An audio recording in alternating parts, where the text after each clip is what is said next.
Welcome to Champagne Football Lemonade Banter. This season is brought to you by the Lightweight Athletic Club.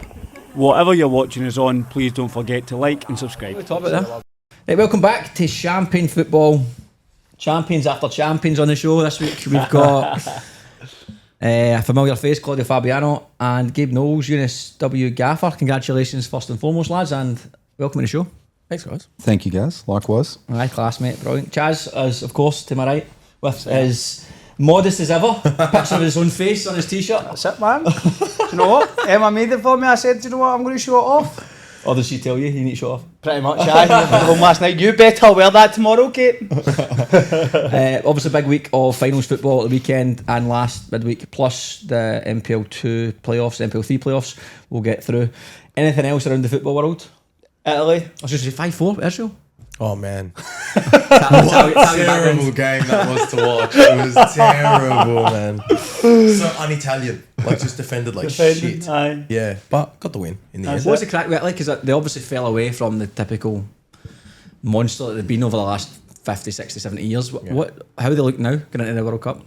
Not good. No? Because we lost to Norway in the first game. Yeah. And Norway are battering everyone. Like they put 11 on Moldova 11-1, they beat Moldova this morning. Did they? So like Italy, if Norway win every game, and even if Italy beat them, it comes to goal difference. Yeah. But Haaland's just hammering everyone. Scored 5. So, we're not going to catch them. That's the problem. So probably end up in a playoff again, which they've got a bad track record. What's the crack like, in terms of, is it the team or like just is there something around the nation? Yeah, there's no world-class players. Okay. And like in Italy, they talk a lot about how like Juventus, Milan, Inter, the big clubs, they don't sign Italian players anymore. Yeah, okay. They sign Brazilian, Argentinian. Yep. So like our starting striker, these players that are like key in the national team, they don't even play Champions League. Who is this centre forward?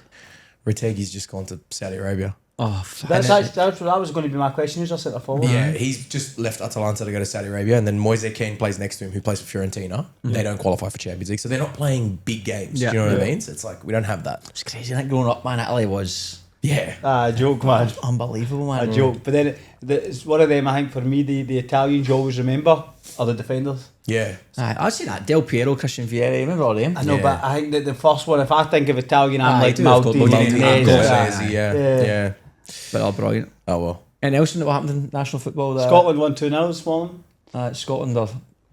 It's actually not bad. Greece, Denmark. Drew away with Denmark. Yeah. That was a good result, to be fair. And they battered Greece, so that was a good result, yeah. Aye, but Scotland are notorious for not like doing the hard thing away from home and then making an arse of it when they play at home at Hampden. But that'd be good if they can get through the World Cup. Definitely if we're taking a wee trip to Mexico. Yeah. Mexico. 100%. Would you go to the World Cup for any broadcasting stuff? Let's see. Or just as a fan? You're fucking going. Let's see what happens. I don't know. Put out your work expenses. We'll I don't know. Hopefully there'll be some sort of work. Brilliant, man. Yeah. Anything else you got before we crack on to sponsors? No. Oh, in fact, either is what a sponsor we picked out. Any guess that were on the podcast? The brownies that are on the centre of the table just now have been a fan's favourite. Chaz has managed to Right on cue. managed to negotiate a way of getting free brownies for the podcast every single week, and even more than that, Chaz gets free brownies every time he goes to the bar. So a big shout out to Eccentric, that's the one. So where is the locations? Could you want to know? There's Coogee, there's Maroubra, there's some in the city. Like there's I think there's 5 or 6 different locations. Okay. So thank you Eccentric for providing us with the goods. It's the best because when you get any coffee there, they put a brownie on your coffee. And they're pretty big as well. That's why, that's like the extra incentive. You're tossing up between two places, you know you're getting always a brownie. there. Yeah. And it opens at 5:30. Yeah. So like, most of the coffee shops open at 6 o'clock. But that's what we've got extra. 5. So Free brownie at 5:30. 5 in the morning. I'm like, bouncing about going to my sessions, man. Aye, that's good to be fair. They're genuinely one of the best brownies I've. They're brilliant. They're superb. Okay, enough about brownies. Let's talk about Premiership experience, Chaz. Yes, the go-to team for elite tools. If you are an NPL club, a school, an academy, and you're looking for an experience overseas, Premiership Experience will look after you. All tools are bespoke, made to be exactly what you want them to be, and it's not only football. They do performing arts, dance, netball, rugby, whatever you fancy. We'll be able to put something together for you. Gaz and I are representing Premiership Experience here in Australia, so if you have any inquiries or interest in going overseas, then give us a shout and click on the link in the description box below. Magic, right. Where do I start, Chaz? We'll start with last Wednesday's games. Start last Wednesday's games. Did you see the games? The highlights of the games? I watched the end of the Marconi Sydney United one. Yeah, okay. Yeah, that's a cracking game to her. Great. Did you watch a bit of that game? I saw that one too. Yep. And you went to Chaz? I went to Aye. Yep. It wasn't a great game of football, I didn't think. Aye. I thought in terms of red cards, penalty It was shootout, exciting. emotion. Aye, It was like when I say it wasn't a great game of football, it wasn't a like fluid passing moves and creating loads of chances. But it was a good game to go and final see. football, you're not going to get that, are you? Of course. Don Costanzo put them Marconi 1-0 up. Good finish, to be fair, when they get put through the goal. Can't finish. And then Tomlitz equalised from the spot for Sydney United. Had a nice wee. I only seen we were training that night, but I seen missed the first half, second half. As we turned it on, it was 1-1, and then Sydney United had those two sitters. Yeah.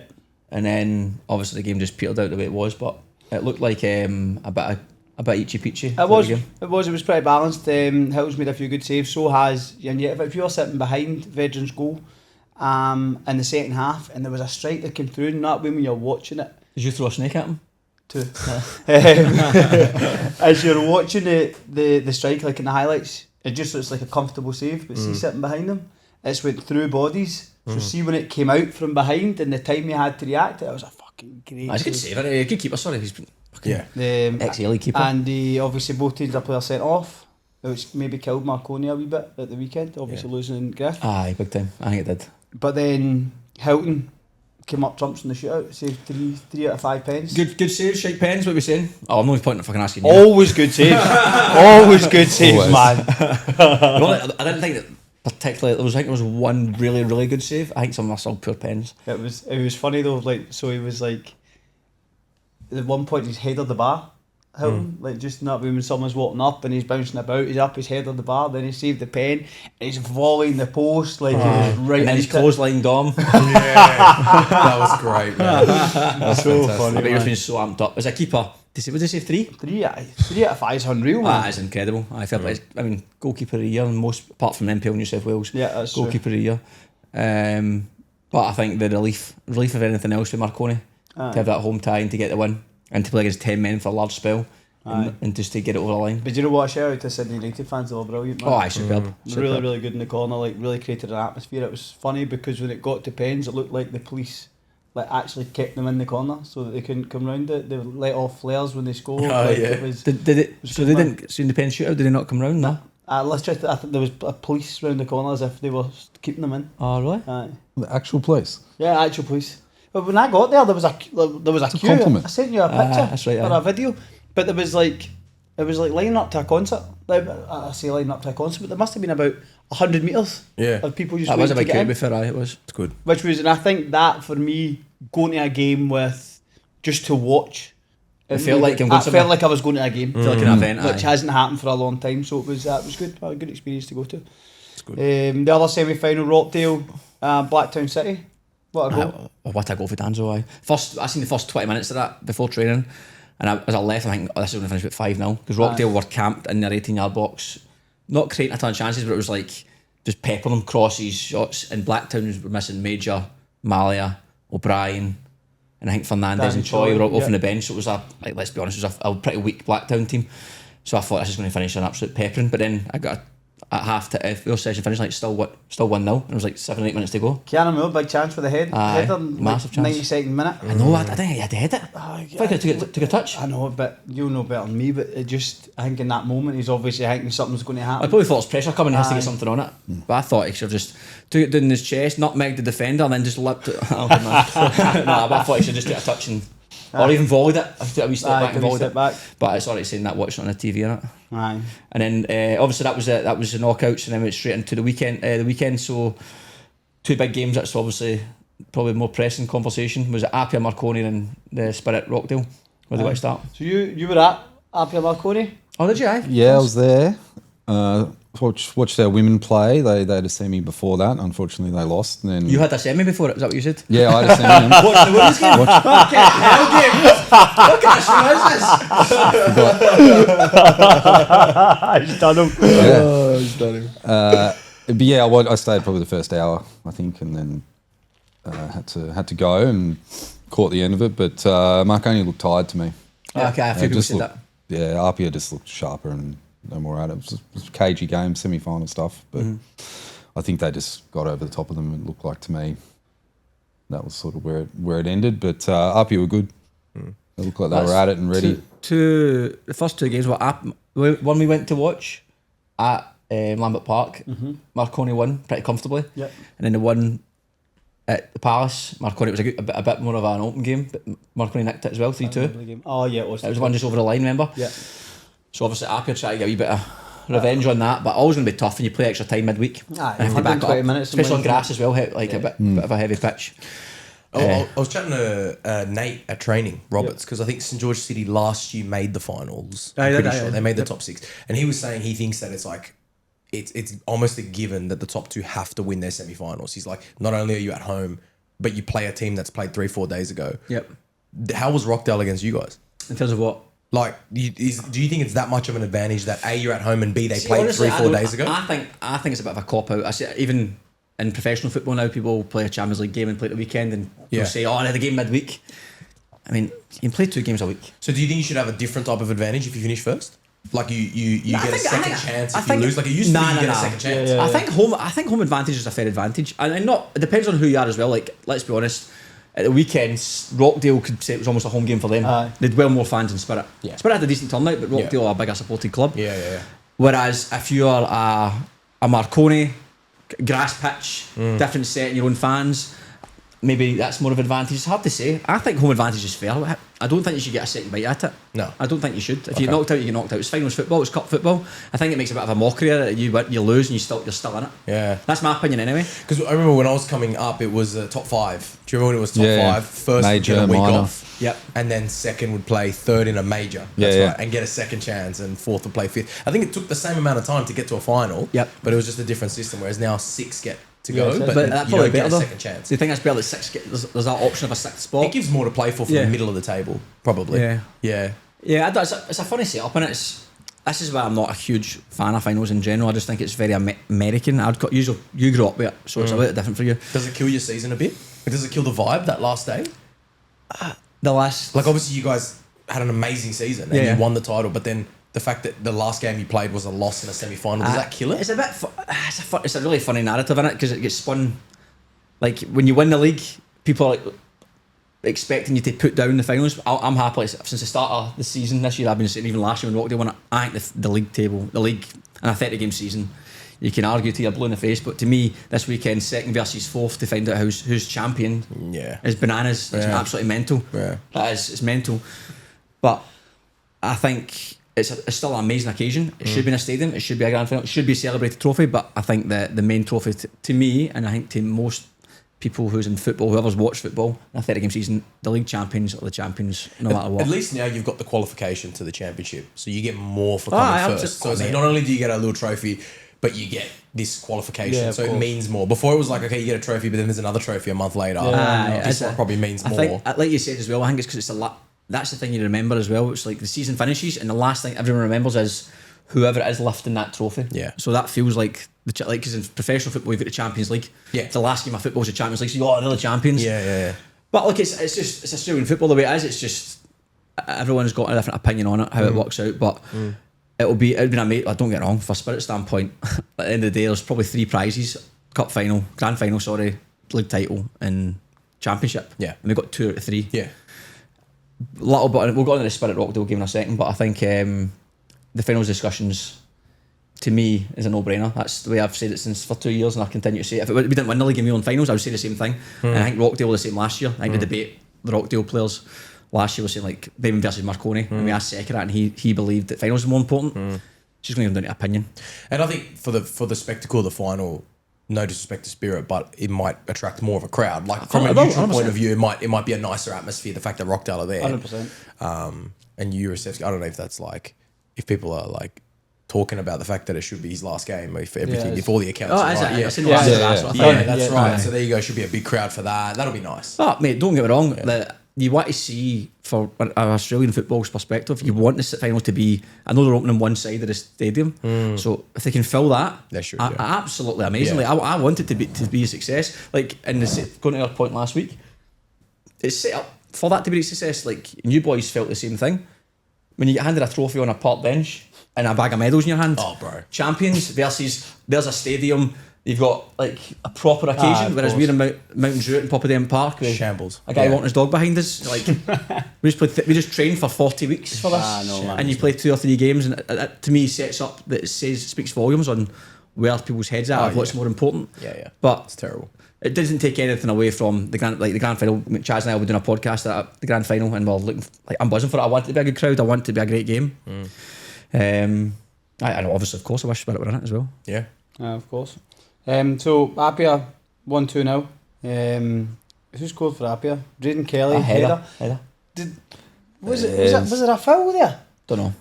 Was there a push before you hit it? It looks a little bit like that live, but it's also one of those ones where you're sort of thinking like, oh, you've taken a touch and you go down, and is it really a foul? Or you just sort of post the facts. I don't know. He's a big boy too, though, so no. He's a big boy. He's a unit, man. A big boy. What He's stunned it in and chance for Yesic right before it, the ball across the face of goal. Aye. Yeah. Big chance that, man. Massive. And then, as you say, just Yesic and someone else almost, 2 of them are on the ground when the ball hits the net, and everyone's claiming straight away. Yeah. But obviously you don't know what the referee's seen. But to be honest, it didn't really look like Callets had too much to do in goal for Apia either. Do you know what I mean? I only seen the highlights, so I can't say too much for that. And then who scored the last goal? Ortiz scored. Yeah. There's a few chances at the end though for Marconi to get back in it 2-0. Sekenis, good save for Callets for Sekenis. There was one just before it as well. I think it's right by the post. Missed the target. Aye. That was 2 big moments. And you know yourself, 80 minutes, you get a goal 2-1. You never Start know. pelling on pressure. nervy. You never know. But hey, look, Apple get the job done. Well done to Franco Parisi, and they've had that. I mean, they're going to see it as a successful season. The Sure Cup run was decent. Yeah. Put out by a good Avondale side, and then potentially finishing with a trophy, and finishing 2 points off the top of the league as well. Not a bad run. That's true. Then on to the other final was U-Boys Spirit versus Rockdale. Yep. You were at the game. I was at the game. I felt that it was Rockdale probably deserved to win. They did, definitely. I think that Spirit had moments in the game where they were the better team, but you know Rockdale are really good at slowing the game down. Slow everything down. Smart, they sit down. They stop. Experience. They kick the ball as far out over the fence as they can. When I was just Blake's pass, wasn't it? So they I think they managed the moments in the game really well. Obviously Euro scored the opener, and then Harry Keys equalised. There was a goal disallowed. Did you see the highlights? No, I haven't seen that game. It wasn't in the highlights. It wasn't in the highlights. So there was a goal disallowed for Spirit. 75th minute. 75th minute to go 2-1 up. And we watched it this morning like 3 or 4 times. I have no idea why it was disallowed. Really? So the ball comes in and the goalkeeper comes to get it, and Swords is between, who is it?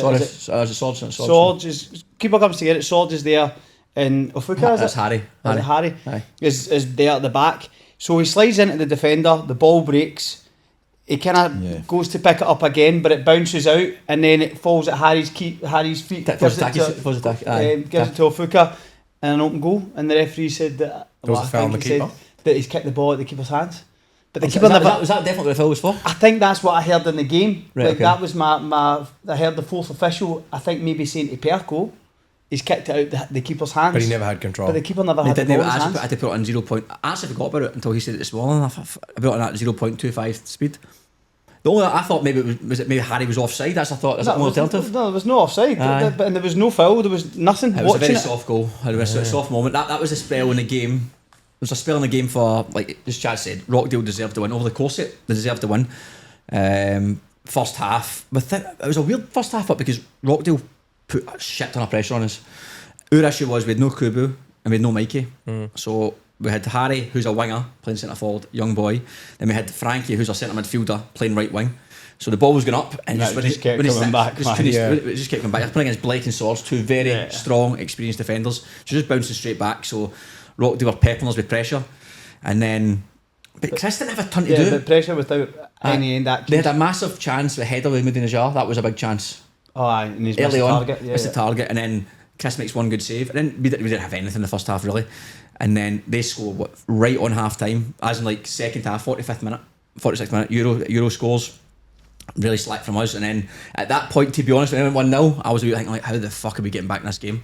Because we hadn't created anything, we didn't really have anything going forward, and then we get Great save with Chris. Aye. Great save with Moody's. It was Ali Ogla. Ali Ogla's Great coming, save with Chris. We go long, get the penalty, miss the pen, score the rebound. And at that point, I thought from that 55th minute to the 80th minute, I thought we looked the most likely to score. We get that goal disallowed. Keep up. Soros makes a great save. He had a point blank header. And then as you said, Rockdale. I think at that point, that's when I think the fatigue for them started to set in a little bit, and they started playing for the last 10 minutes. Just let's get the extra time. I think looking at the benches, I mentioned him. They bring off the bench Ollie Pufflet, Chris McStay, and Kenny Malewski, and somebody else. Skatatis. And Jerry Skatatis. Whereas we brought on an under-18s player. 218 players. 218s player, about a 17-year-old boy, two 17-year-old boys, sorry. And then just didn't have much off the bench at all. And that was my fear going into the game without Kubu, Brady Smith and Mike. I was like, okay, 90 minutes, we'll see, we might be alright, but it gives us the extra time, man. We're going to struggle because they're bringing on fresh legs. And good fresh legs as well. Players would arguably start in their team. So that was tricky, and they score right on kick up. Basically, we take a kick off. We usually clip it into the corner flag and then go high press. But we've made an arse of the kick off and had it on for a goal kick. They went long for a goal kick, flicked it on, and to be fair to Euro, what a ball for Euro. Yeah. Gets the assist, they score. And then I think the rest of the extra time was a bit nothing. And then we get one cleared off the line in the 118th minute. And then look, as I said, they deserve to win overall. And look, it's nice for Rockdale and from a like Blake and especially Euro being there for so long to have that last bite. Didn't win it last year. And credit to Paul D. Paul D came up to Perco after the game and said some nice comments to Perco regarding their season and stuff like that. And a lot of the players did, to be fair, after the game. Like say congratulations to us in the season and all that. They were the same as us last year. Won the league. And didn't manage to win NPL. My favourite part of the game was don't know what's happened, and Gary's obviously screaming something on. No, I actually wasn't talking. Oh well, Perco was obviously putting on something on the pitch, and then Blake came across and shouted, "You need fucking subtitles on this bloke." Shouting at him, we were sitting right beside the bench. It was fucking hilarious, man. Aye. But look, overall, well done to Rockdale. Big performance to back it up, 2 games. 120 minutes. Good they've got that extra week to recover a wee bit now. I think now I don't think fatigue's going to come into things now. It'll be a good game in the weekend though. Oh, it will be, mate. It'll be massive. As you say, Rockdale got a lot to play for with the people that are leaving and the kind of end of an era, so to speak. And Appy have been flying. There's quality all over the pitch, so I think it'll be a good spectacle. At Rockdale's team, before our game kicked off, and I'm looking at the team, and I'm like, that team, how the fuck have they not won games in 10 games? I think they'll win. Rockdale? Yeah. I'm just listening. I haven't watched a lot of NPL 1 this season. Obviously, when you're playing, you don't have that much time. But just hearing you talk about these players, I'm laughing because back when I was playing in this league, and it was years ago, it's the same players. Like you mentioned Sorge, Blake, Euro. Who did you just say? Speranza, Chalakian. He was maybe at Manly, I think, back then. But still, like these players, they're all been there so many years, and they just know how to win. And they haven't won that before. They haven't won the grand final. Yeah, I'd back them. Mate, like, one thing about Rockdale is, like, and we talk about it all year, and I said this when we were beating them at 4-1 at half time. You cannot write off Rockdale. They've got too many. They're very competitive. And that's one thing that stands out, like watching Blake, watching Euro, like Euro's aggression, Blake's leadership. Like they're 2 massive players, and this is our last bite at it. Do you know, and that's what I said to you yesterday. Like, I'd not seen Rockdale play 90 minutes really, but see watching how hard Euro works, I was so pleasantly surprised. Like, I just thought it was a goal scorer, a bit of a luxury. Like, but he doesn't stop. Like, see when he works the back four by himself, like backwards, forwards, and I'm sitting thinking, oh wow. I never knew that side of his game. Well, that's one of their strengths, Rockdale, is when they go high press, they fucking go, man. They absolutely go. And then you've got that calmness with Danzo middle of the park, who's just I don't think he gives the ball away at any point, Danzo. But you're talking about their team. Their team, we spoke about their bench, but like the whole every position, you're going, oh, he's class. There's like, don't get me wrong, I think you can definitely get after him in the wider areas. I think Hunter Elliott's a little bit reckless sometimes with his like positional sense, but he's aggressive in that high press. Like higher up the pitch, he's a weapon. You've got the experience of Sorge and Blake. I think that's massive for them. It depends who Apia plays centrally. They're an interesting centre back pairing because when I used to play against them again, like Sorge was right back and Blake was centre back. So like that here that they're both centre backs now. It feels like if you had like a big commanding striker, you could probably get on top of them in the air at least. On those two, I'm surprised to see that. But do you know what? Actually, and this is what I think they're surprisingly good in the air. Because they're not the biggest. Blake's brilliant in there. But they time everything really, really intelligence, well. But it's intelligence. They see it 100%. Because even when the ball, obviously, they're both a bit older. They're not slow by any means, but we've got Harry Keys who is rapid up front. But see, every time we try to go and behind. Yeah. They're a step ahead. Stop. Yeah. Yeah, they've a crosses movement before he Aye, started. so if you're that intelligence, you can read that. But I don't for Appy. It depends on who they go up front with, because Jack Stewart was on the bench.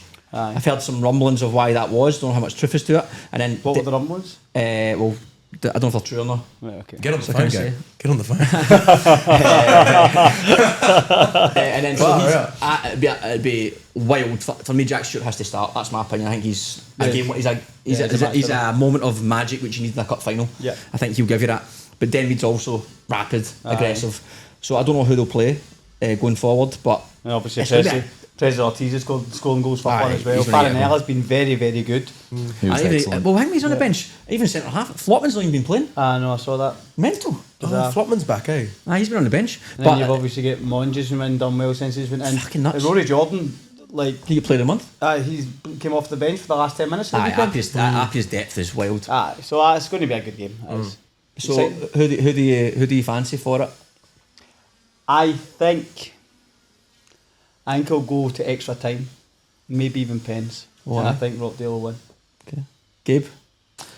I think having seen them on Sunday, I think Apia have probably got they look like they're in a good rhythm, the way they were playing, but I think there's something to the Rockdale piece. Like, I wonder if all those rumours that were floating around about the players going has sort of knocked them off their stride for the last couple of months, but maybe the flip side of that is Fairy that tale now ending. they're going with a bit of emotion into this, as like, as you said, last hurrah. Yeah. There's something powerful about that, so No, I agree. Wouldn't put it past them. Clutch?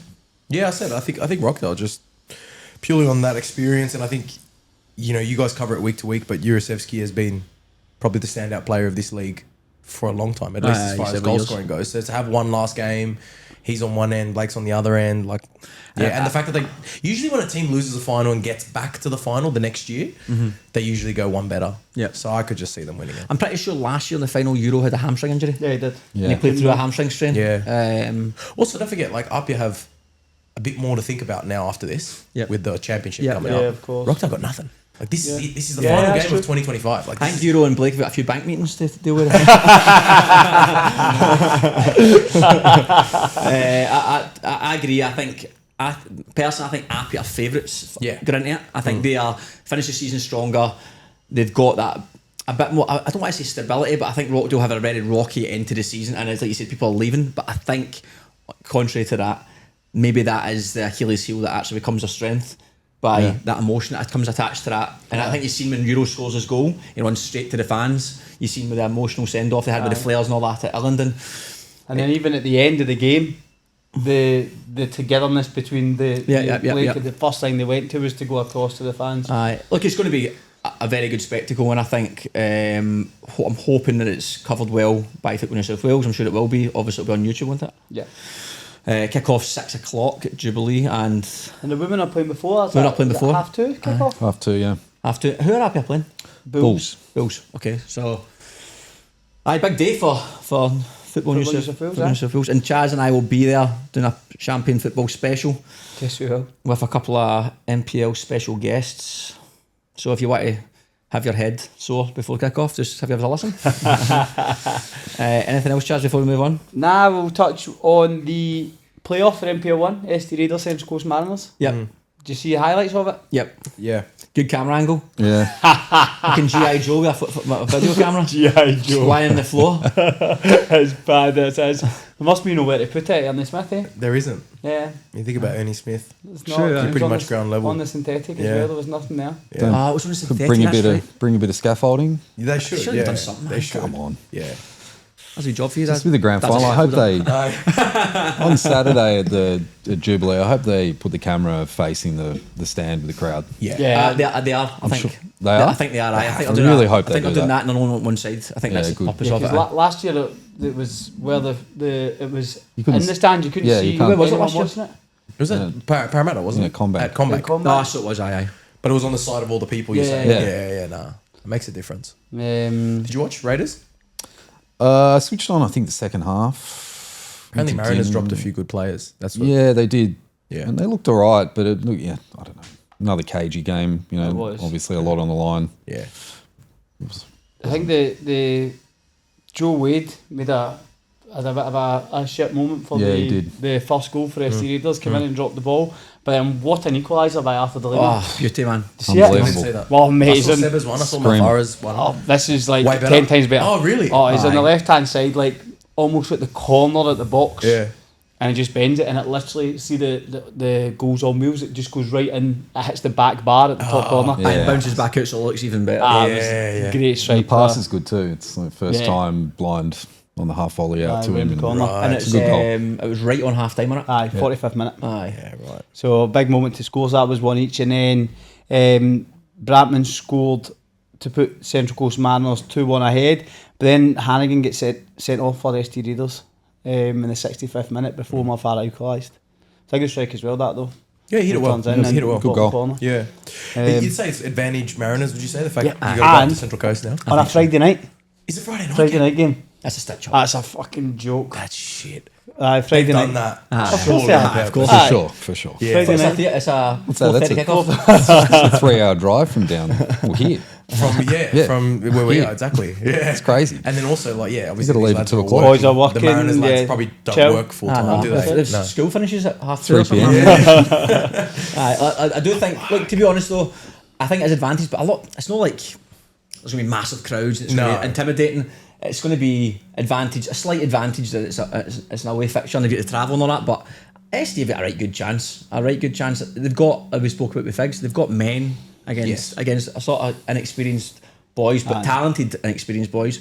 It could go either way. It really could go either way. That 2-2 game. I think that since Central Coast on the synthetic, I thought maybe I bopped it a little bit more. I think it's a decent result for SD on synthetic against Aye. a team who like to play. I like to play. So on the grass pitch what SD are used to playing on, it could be interesting if it's Are at they Plum Park. the old Plum Park? Is that? That's Yeah. what it usually Yeah, is. Plum Anyway. Park. And That's it's what grass, it is is. it? Grass, Grass. aye. Okay. So Grass. that probably suits SD to play on it, to train on it. 7:30 on Friday night, man.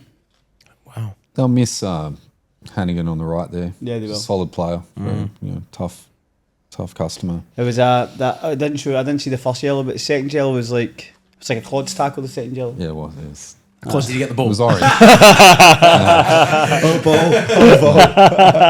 Perfect camera angle though. I know. What about the who do you think will actually be an NPL win next year against Ian? I hope it's ST Raiders. No. Who do you think it'll be? Not who do you hope it will be. I think it'll be ST Raiders. Yeah. Yeah. I think Okay, SD. I know you say don't say hope, but do you think most of the I guess fans or clubs in NPL they want Raiders up? Like are people? Yeah. Any players will want SD just to travel. Okay. Mostly travel. People and- get a bit sick of the A-League, like fans Yeah, wise. I I see a agree. lot of people write stuff online like they Yeah. don't like the A-League youth sides, and they prefer to have a club up, right? I Like, think it's those two, like when you go Wanderers, Sydney FC, Central Coast, and if you look at this year, two of them, the out of three are in the bottom three. It's a Yeah. bit like, what the fuck, man? Like, just, Yeah. it's a bit, and it's you're never really playing.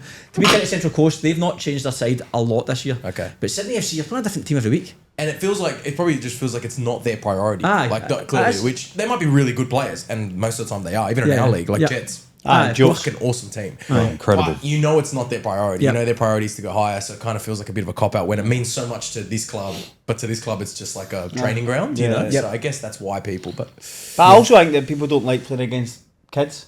Like I think to a lot Yeah. of people it is like I'm playing against a team of 16, 17-year-olds, which they are. because they use it against you. Oh, of course. We copped it this year. Yeah. Remember? They use it against you. Yeah, like yeah, yeah. you get a little bit physical and then they yell it to you from the sideline, you're playing against kids. Fuck off, man. What do you want us to do? I hate that. Yeah. Bulls did that to The us. Bulls, yeah, and Sturjowski was in the tunnel having a.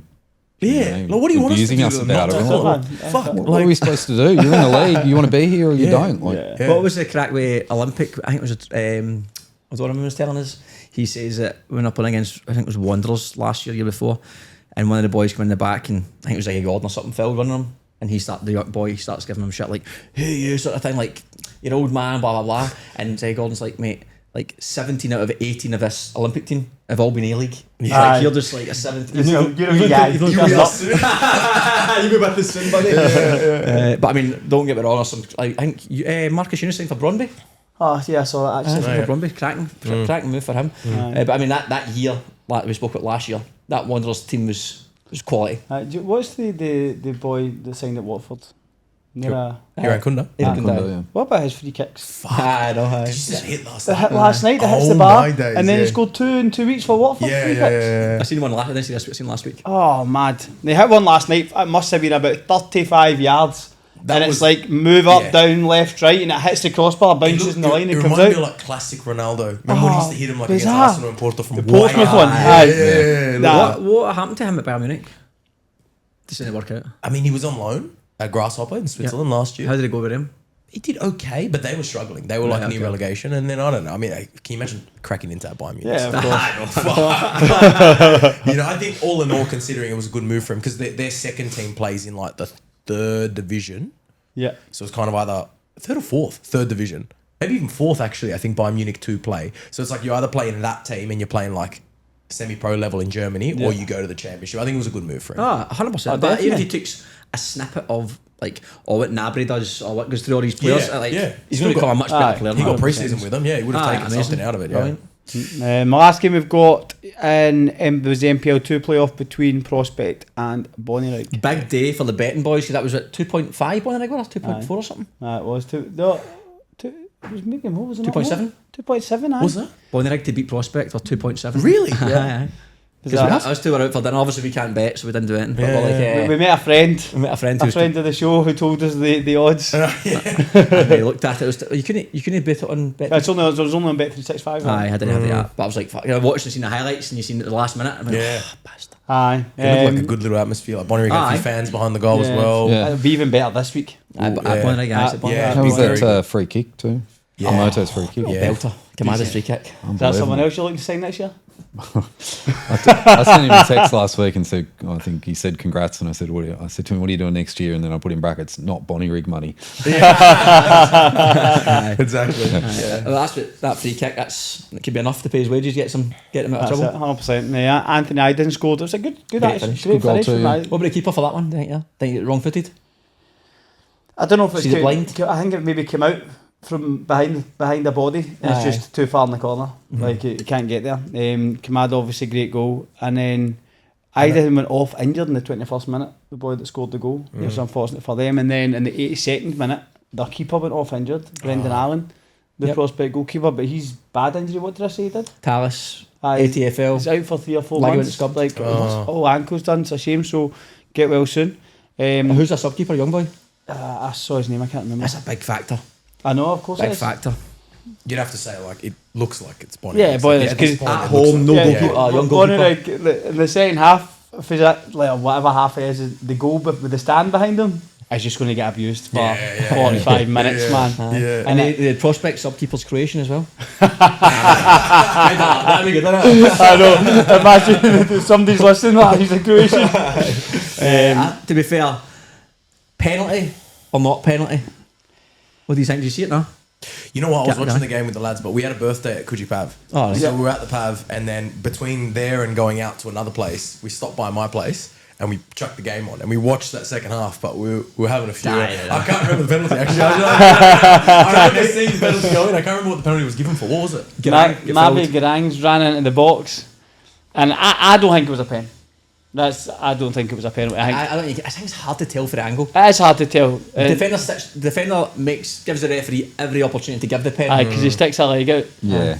But then he's obviously got such long limbs Yeah. that it's looked to me as if he just kind of left it in, Yeah. left it hanging and went over. But it was a great pen. Yeah, took it Great really well. penalty. Pressure pen like that. And In front of the fans. what a jump. Huge. Yeah, that So there's- photo's amazing, huh? Unreal, man. Takes me. Like, mad how high off the ground he is. Yeah. Aye, flew. So I think that, everything's in Bonnyrigg favour to stay in the league now, Yep. I'd say. Big I mean, it's- rebuild. Big rebuild. Obviously, the way they did it, like they got rid of so many players. They signed all these players on. Like it's probably not the most. A lot of people weren't happy with it, but it's worked. It's worked. It's paid off. They needed to do that, They need right? stability, but they need. And next year that's the needs thing. stability. Like they need to get it do. right from the start. They Yeah. can't wait to be in that position and then spend a fortune trying to keep themselves in a league. And this is assuming they stay in MPL 2, obviously. Yeah, This that's game. true. Assuming they do stay in MPL 2, they're going to need stability. Because if they go to MPL 3, it's going to be even worse. Yeah. But there's also no point system, right? So they're probably thinking because that's going Yeah, next that's year. gone. So Yeah, they're BPS probably is thinking, gone. we'll be fine. Spend the cash now and then build a proper team next year without the... Because if there was still a point system, they'd be in big trouble now. Yeah. To try and build a team under the regulation, you know. But now that that's gone, I think they'll be okay. Yeah, you're probably As long as they right, stay in the league, they'll build a good team. Hey, it's going to be interesting, by the way, next year in that NPL too, because Bankstown City, as we know, are signing fucking everyone and their dog, and they're going to be strong. Yeah. And I've heard some rumours of even other players going there. So between them, as you said already last week, some of the teams in there are already strong from this year. Obviously, if you boys found out, Jets are obviously going to be still strong enough from an academy standpoint. Yeah. You've got to imagine Bonnyrigg are going to invest again. Yep. Because you can't stay in NPL 2 forever. A team like Bonnyrigg, they're going to have to try and really have a right good nudge at it. Yep, And if we're going to spend that money in a window, if you invest for the full season, they'll it's going go to be for it. interesting. Yeah. There's only one spot for or And two then- spots, but I assume that Mount Druitt will have ambitions to go Oh, straight aye, back aye. up, so they'll probably splash to try and get themselves out Decent. the league again. it's And gonna then be tough. UNSW will be in NPL 1. And then Northern Tigers again, who they'll be top of the league until at least round 24. And then they'll be gone. And their gaffer's gone, innit? The gaffer's gone. Gaffer's gone, aye. So maybe But he's the- been gone half the season, hasn't he? I was away for a period, aye. Oh, he went away, did he? Huh? I was did away. hear that. See, when they lost 3 games in a week, He was gone. he was gone. Where? Just like holiday or something? Nah, I think it was work. Oh, work. Yeah.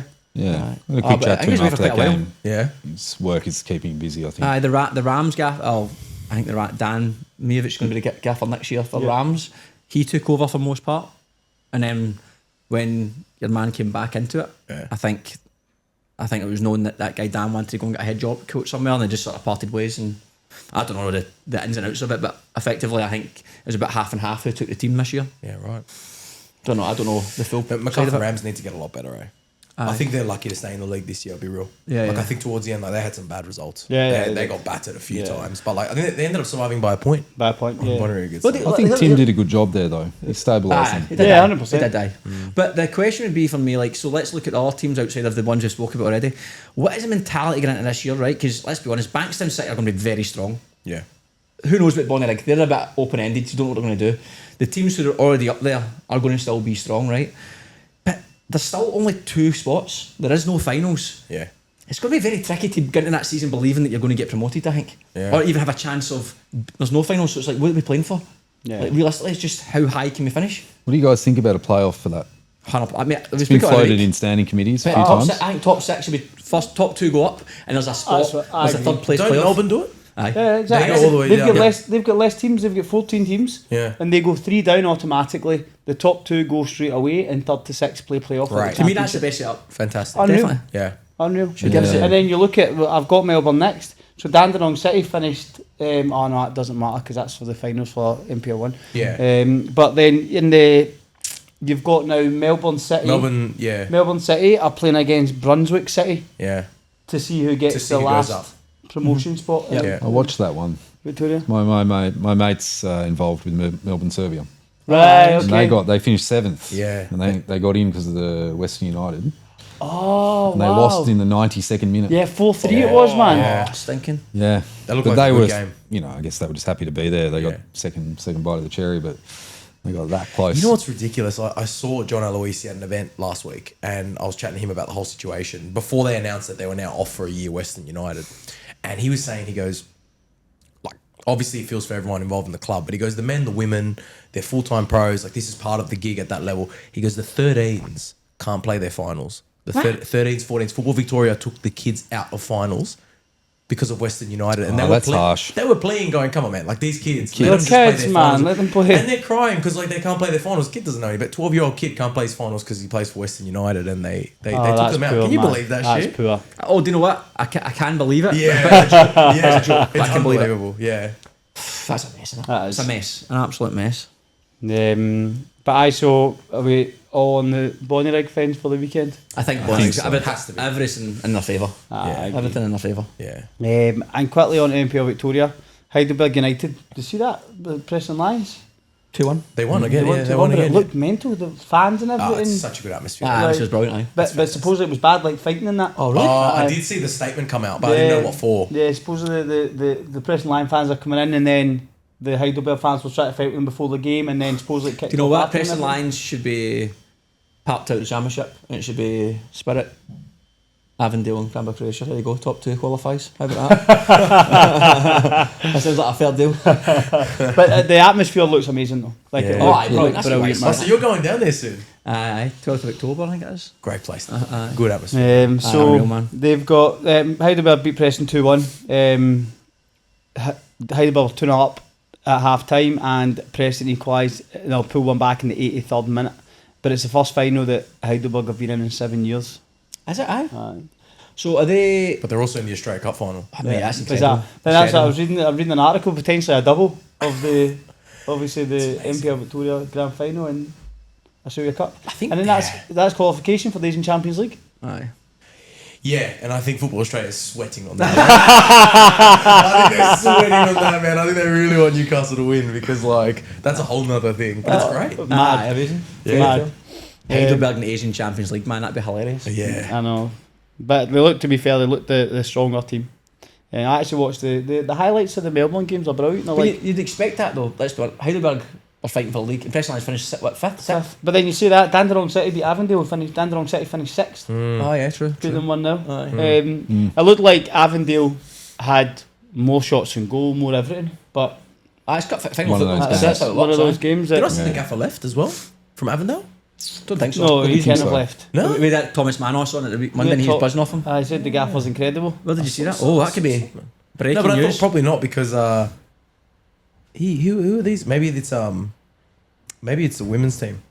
They said thank you to these coaches, but I'm not sure. I think that might be the women's team The actually. women's Have you team. seen that? Yeah. Their opponent in the grand final on Saturday forfeited. Yeah. Oh, I Avondale saw won. that, aye. But the women's They team. forfeited grand A final. grand final. Do you know what? The Avondale women's team, they've played, I think, 22 games in the season. Their goal difference is plus 125. It's plus 125. They've hammered everyone. It's ridiculous. What? Yeah. That's 5 goals a game average. Yeah. Is that why they're not playing them? Because what? I don't know. Is it a protest? Protest. Gone mad Monday early. I don't know. Who pulled out? What was the team Is it pulled a out? Bandura? Is that right? Yeah, Yeah. I don't know. Forfeit a grand fight. Let them under 12s play. Yeah. It's a good game. Then, as we said, Melbourne City beat Melbourne Serbia 4-3, and Brunswick City beat North Sunshine Eagles 3-1 in extra time. So they'll be playing for the last promotion spot to NPL 1. Before we go on to speak about you wonderful people, a quick shout out to our major sponsor insurers, PTY Limited, your trusted partner in all general insurance, experts in construction and home warranty insurance distribution through IKEA. The go-to team for builders and homeowners needing reliable professional cover. Thank you to insurers PTY Limited for leading the way in protecting what matters most in the building industry. Class. Gabe, favourite movie, and what would you while you're watching it? Oh, I thought about this. I can't remember. No, I did, but because on our coaches chat, I was trying to educate the young coaches, young jacks, about we were trying to tell them about good movies to watch, and so I had a good think about this recently. So I'm going to go with favourite movie, Sexy Beast. Oh, brilliant movie. Ben Kingsley. Kingsley, Aye. Winstone, yeah, Brilliant. great performance, and yeah. What would you have? What would you when you're watching it? Ooh, I'm going to go with Jaffers. Jaffers. Oh, That was insane there, by the way. Yeah, okay. I don't know. Just noting on movies, decent T-shirt. What a movie that is. Yeah, Chopper. Could have gone with Chopper, actually. That's a great movie. Have you seen Chopper, Chaz? No, Oh, brilliant, man. Guy's a I've madman. never seen Chopper. not seen Chopper. Oh, Chaz. Aye, I'll it's forward you the classic. list. I Oh, appreciate it's a it. classic. I appreciate it. Chopper, right? Okay. That's a nice little photo. He says, he says that in the passport. You can use that in your passport. Good accent, to be fair. It's class, man. Have we asked you that? I think you have. I can't remember what I said, but I'm pretty sure I've answered this question. So if you have, let's ask again, right? See the same one. And if it's the same one,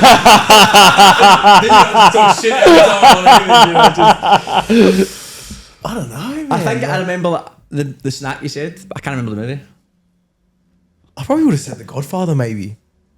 Right. Yeah, I'll go Godfather. And you know what? Now, because I've moved to Coogee, I said Johnny Gio's Pizza with that. decent. Which Good. one? Which There's pizza? a Johnny vodka. Right, It's like okay. a pepperoni vodka sauce or something. Oh, It's nice. good. But it's good, eh? It's like, I find it's halfway between crap pizza, like proper fast food pizza, Yeah, yeah, and yeah. like gourmet pizza. And Aye, It's aye, perfect Johnny in the Gio's- middle. Johnny Johnny's good. It's good. We get El Diablo, I think.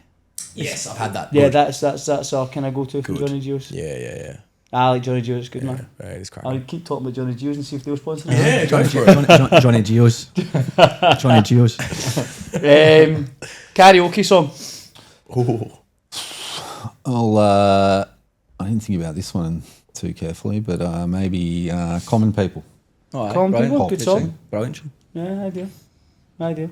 I'm Robbie Williams. Aye, aye. Yeah. Angels. Angels. Hey, I've got a bone to pick with you actually, mate. Here How we is go. he not? How is he not sang an initiation song? Did you never? You didn't last year? But We sung at the where were we? At the rooftop bar last year. No, but my whole pre-season last year was fucked because that's right, Sydney yes. FC. Do you know what I Oh, mean? you were I was- coaching. was You probably coaching. weren't there. Yeah, that's what I mean. So I'll you- sing. I'll sing when we go Cairns, no problem. Okay. Get a microphone, I'll sing. How was his performance last week in the pod singing the song? When? Did you hear him singing the song last week, the UNSW song in the podcast? No, I didn't Yeah, hear I it. When did you sing that? At the end Was that at the end of the show? I haven't got there. So the issue was, I told you this. I didn't know the words. Of course you don't. So the song, right? Fuck, it does my head in, man. These guys, they've had 2 years to learn it, bro. Like, and Good song, by the way. Good song. it's not bad. Yeah. So he asked me like 3 weeks ago, right? And I was like, I was just genuinely curious what the song was. What the song was? Didn't he tell me? I'm like, just fucking tell me. he was like, just sing a bit of it. And I obviously knew the start, but I didn't know when it goes into the kind of middle bit of the song, right? So I was just kind of playing it off. as Up if- down bit. Up down is I know the that, but easiest that's the best bit. That's the best bit. So then he said to me, well, what did you say? Sing it. If you win the league, will you sing it? And I was like, of course. And then we won the league, so I had to sing the whole song last week. part. So- Did you have lyrics or did you I just had the lyrics, yeah. Okay. But it's like, done the whole thing, done Yeah. Done the whole thing. I like that it's an original. I remember when I first got to the club and like you guys gave us the lyrics to learn. And I like that it's an original song That's the because you same know thing. most people sing Same the stuff. same type of shit, but Yeah. it's nice that it's original I and it's agree. old. They've done it for years. They've done it since the start. I think so. Yeah. I'd probably say it is, for all the ones I hear, that's probably my favourite one I've And I heard. also like the fact that we've never done that. Was it one? No, I hate that. I hate the That's fact the you need to worst. shake every single person's hand every single time you go to training, every single time you go to a game. It's a pure Aussie thing where you go, how you doing, mate? How you doing, mate? How you doing, mate? Oh, I'm really? like, Is that an Aussie thing? I seen you fucking last night, mate. Aye, I know what you mean. Aye. We don't do that. No, and Glasgow's walking What's right, happening, boys? mate? You alright? That's it. Yeah. You need to shake everyone's hands. Aye, that's that. That was it 1. Was it 2? It doesn't matter. Yeah, that's Oh, shit, first it's 1-0. Was it 1? Yeah. Yeah. Was it easy? Yeah. Oh, fuck off. Yeah. That is shit, that one. Yeah. But aye, good song anyway. So I will start with, obviously you've been on, so we'll not go through everything with you. We'll go straight to the gaffer. I've got some questions for you. You've run about 3 times now. But one was a host. One I was helping that's you right, out when he was away. Yeah, that's yeah, right. Aye, yeah. aye. Wee hat trick. What's that? Is it Todorowski 4 times maybe? 3 or 4. And I think Bay 4 maybe. Yeah. Cod's 3. Decent. Because is going to up that very soon. Aye, top man. Class, man. You're on the spotlight now. Aye, there you go. Yeah, mate. Yeah. Now it's all about you. Aye. So we'll start, mate, with your footballing journey. Like, obviously now we see you as the head coach at UNSWs, but like, let's start. You're playing and kind of what made you like the coaching side, how you get involved in the coaching side, and how you ended up at UNSW. Yeah, it's a good question. I mean, I started playing, young, like everyone. I guess my local club, Leichhardt Saints. I played there for a long time. I think right through, probably through my teenage years. Did a stint or 2, maybe a stint at Apia, maybe only once actually, and I think there was some Canterbury rep stuff around that time as well. We're going back a long time.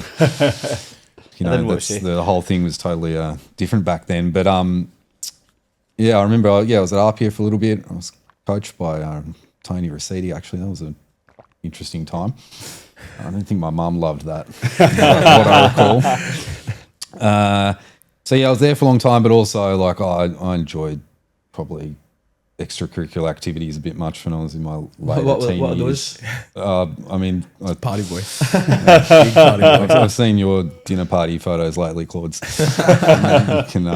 But I think I probably enjoyed going out and doing things a little bit too much, and never I've probably had a bit of natural talent, but never made the most of that. Played a bit of Balmain after that because that's where I lived, grew up. Yeah. There's always someone, I can't remember his name, but he'd go and find the local kids and get us to come down and play in the old state leagues, and I think it was under 19s and 21s existed back then. It was all, I guess the system was a lot different. I remember that. I think when I was there, we had to play as Birchgrove United for a year because that licence had gone to Northern Tigers. Oh, okay. okay. What were they called? Birchgrove. Birchgrove United, Okay. which is a tiny suburb next to Balmain. Is that why they're Tigers? Because you were Balmain Tigers, right? Yeah. Yeah, okay. It was it's in the agreement when they bought the license, so they had to stay as Tigers. Oh, right. Oh, wow. So it's a bit of a That's interesting, isn't That's it? actually weird. They just on that note, club championship came out showing the draw. West Tigers for Apia. Just what do you call it? Apia. West's up, yeah. West Apia. Apia. Weird as fuck looking at it, man. Yeah. strange one, isn't it? As You I. take the cash part. Yeah. 100% you take it. So that was a bit of a full circle moment for me. Like, you know, we win the title in the last game. It's the Northern Tigers and that whole Oh, thing. wow, aye. Yeah, did that for a little bit. I was a bit of a, I think I was probably a bit of a rat bag. I remember they called me up to play I think I parked it halfway through a season at one point and towards the end, and then they called me back up and said, "We've got a grand final on Sunday. You're eligible, and we need you to play." And I was like, Nah, not asked. yeah, I just wasn't asked. I was going out partying probably and doing silly things. But then came back to it probably in my mid-20s, played a lot in the old Sydney Amateur League, which was a decent level back then. I think a lot of clubs went between that and the state leagues because it was the only place that had, I think, first grade, reserve grade, and did that for a long time. And started to coach, I guess, at the end of that, player coaching. Were you always interested in the kind of bigger picture? Yeah, yes and no. And I think I managed, part of I think why I didn't play, I managed cafe when I was at uni in hospitality. You learn how to manage people there. I think that's where I've picked up a lot. Like, you have a chef throw a hot pan at your head.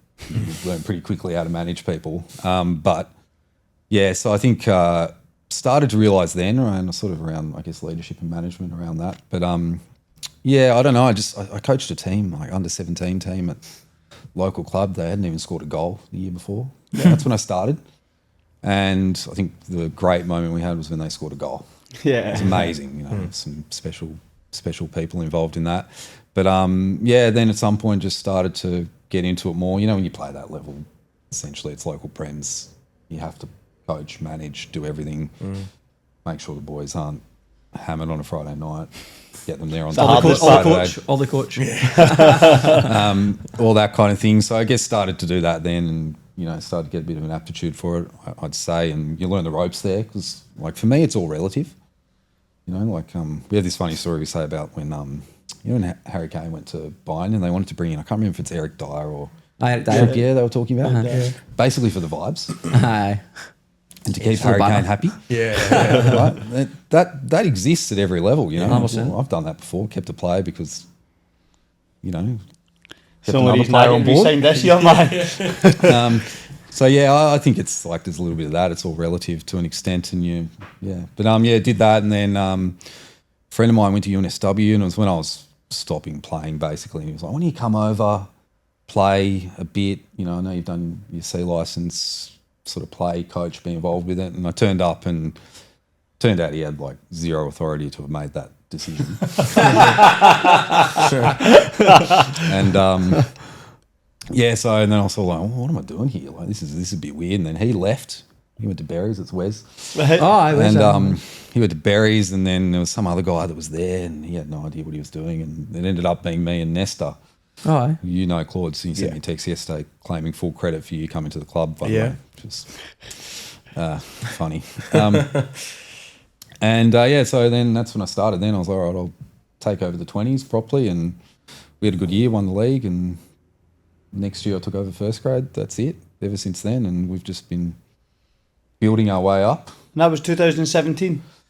Yeah, I think 2017 was when I started, I think. And then 2018 was the first year with first grade. Okay. Yeah, and then, look, we had a decent season that year. I think we came third in the old club championship, as it was back then. Yeah, We're going back a while. That was hard. 18s, 20s, first grade, yeah. Yeah, and we had no youth underneath. It was, it was pretty tough. Then we had a decent year, and then Fraser got relegated the year after. Took a lot of players off us. We had Luis Lobo and Christian and some good players there, but, we had no money. Yeah. Then we had to, and then the next year we had a tough year that year, and that was the restructure year. God, there was so much money flying around the state league then. Like, Ghazi threw heaps at it. Ghazi. What happened to them? Ghazi, Is that when the restructure Balmain, happened? They get paid off. Ghazi, Auburn. Minotaurs. Yeah, they all Ghazi, disappeared. aye. Yeah. What Yeah. was their nationality, FC Ghazi? Was it Lebanese? Middle Eastern of some, maybe Syrian. I can't remember. I remember that was a bit. I'm sure when the league get restructured, there's a bit of controversy with their game. I can't remember what happened. I coached their under-18s. Oh, did you? Aye, Did you? For a full year? Just about when we were at EYFI. You coached their under-18s? Aye. What?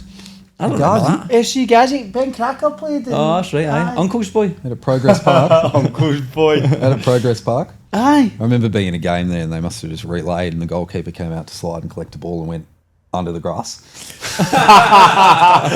Top sheet. Like, That's like funny, he's man. in a little tucked himself in.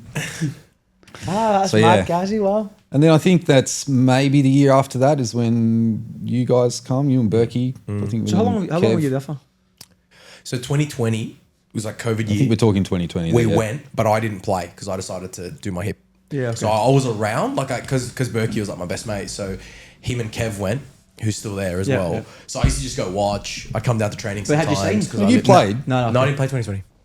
But you signed, but then you didn't play. I don't know if you signed me, but I didn't play any games because Yeah, I I think- decided to have my surgery in July, so I stopped. Yeah, I think you signed, but you were injured at the start, and then before the restart, we decided to get the surgery. I think. Yeah, we spoke about it. I remember, and I found this new surgery. I was like, listen, I'm not going to play. Like, I don't know if I ever will, but if I do, it'll be here. So you like penciled yourself in effectively if it worked out. Yeah. Okay. And like, at least I knew I had a place that if I wanted to come back and train, like, so 2021 was when I started playing with them. But yeah, I was around in 2020, so I Yeah, saw okay. that process. Yep. And it's crazy, man. Like it's unrecognizable. Like even for like Chaz, who just rocked up last year, like you would not recognize the club back then. It was crazy. I don't think anyone else has done a change like that in 5 years. And it's not just I'm not about aware. that we got promoted. There was no youth Yep. when we got there. So they had to add youth all the way down. No home ground. Training was at like it was a poor pitch, which like coming back from even with your hip, like tough pitch. We were moving around. They What were was the pitch? Sorry, what was the pitch? David Phillips. David Phillips. Oh, still David Phillips. Yeah, okay, but they're on the synthetic, and then they would play That's a good between. synthetic. Yeah. I was going to say it's 1G. I remember talking to him saying, I refused to train on it. I said I'll play on the weekend, but I refused to train on that. fair. But then they were playing between Lambert Park, Hensley, sometimes on the grass at David Phillips, like just renting pitches. Yeah, okay. Yeah. It really was, and even like just little things, like even like he was doing everything. And I always tell him this, like he was running everything. He was doing the shirts for us. He was doing like yeah, it was just, it was we did almost like- everything. yeah, literally everything. Like contract negotiations goes through the coach, gear goes through the coach. Like it was literally like an amateur club. Socials. Socials, like posting and letting parents know when this is on, and so it literally went from an amateur club to where it is now. And you've seen it. Like obviously, there's a long way to go, but the fact that we have youth teams that come and support us, and they're doing well, they're producing players. Some of our best players this year from our youth. 18's won the league, didn't they? 18's won the league. Yeah. That's great. The women are doing really well. Yep. We have our own field inside the uni. We get backed by the uni. We've got like staff now helping us, physios, media team. We've got the brilliant. Very gym good. there on campus. Like it's crazy what happened in 5 years. And like when I went to play, he told me a bit of this. Like him and John were saying to me, like, we have a vision that in 5 years we'll do this and do that and do that. We can go all the way to the top. And I was like, it was nice to hear that from someone that. Yeah.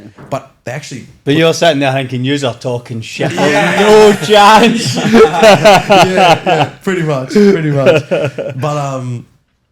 But it's cool, man, because like at the same time, his style of managing players hasn't really changed. Yeah. So like, and I remember telling him when I came down in 2020, I didn't even play, and I tell him like a couple players in that team need to go. In my opinion, they need to fuck off. Like there was just a few of them that I just thought, attitude wise, And bad shit. eggs. Yeah, okay. Yeah.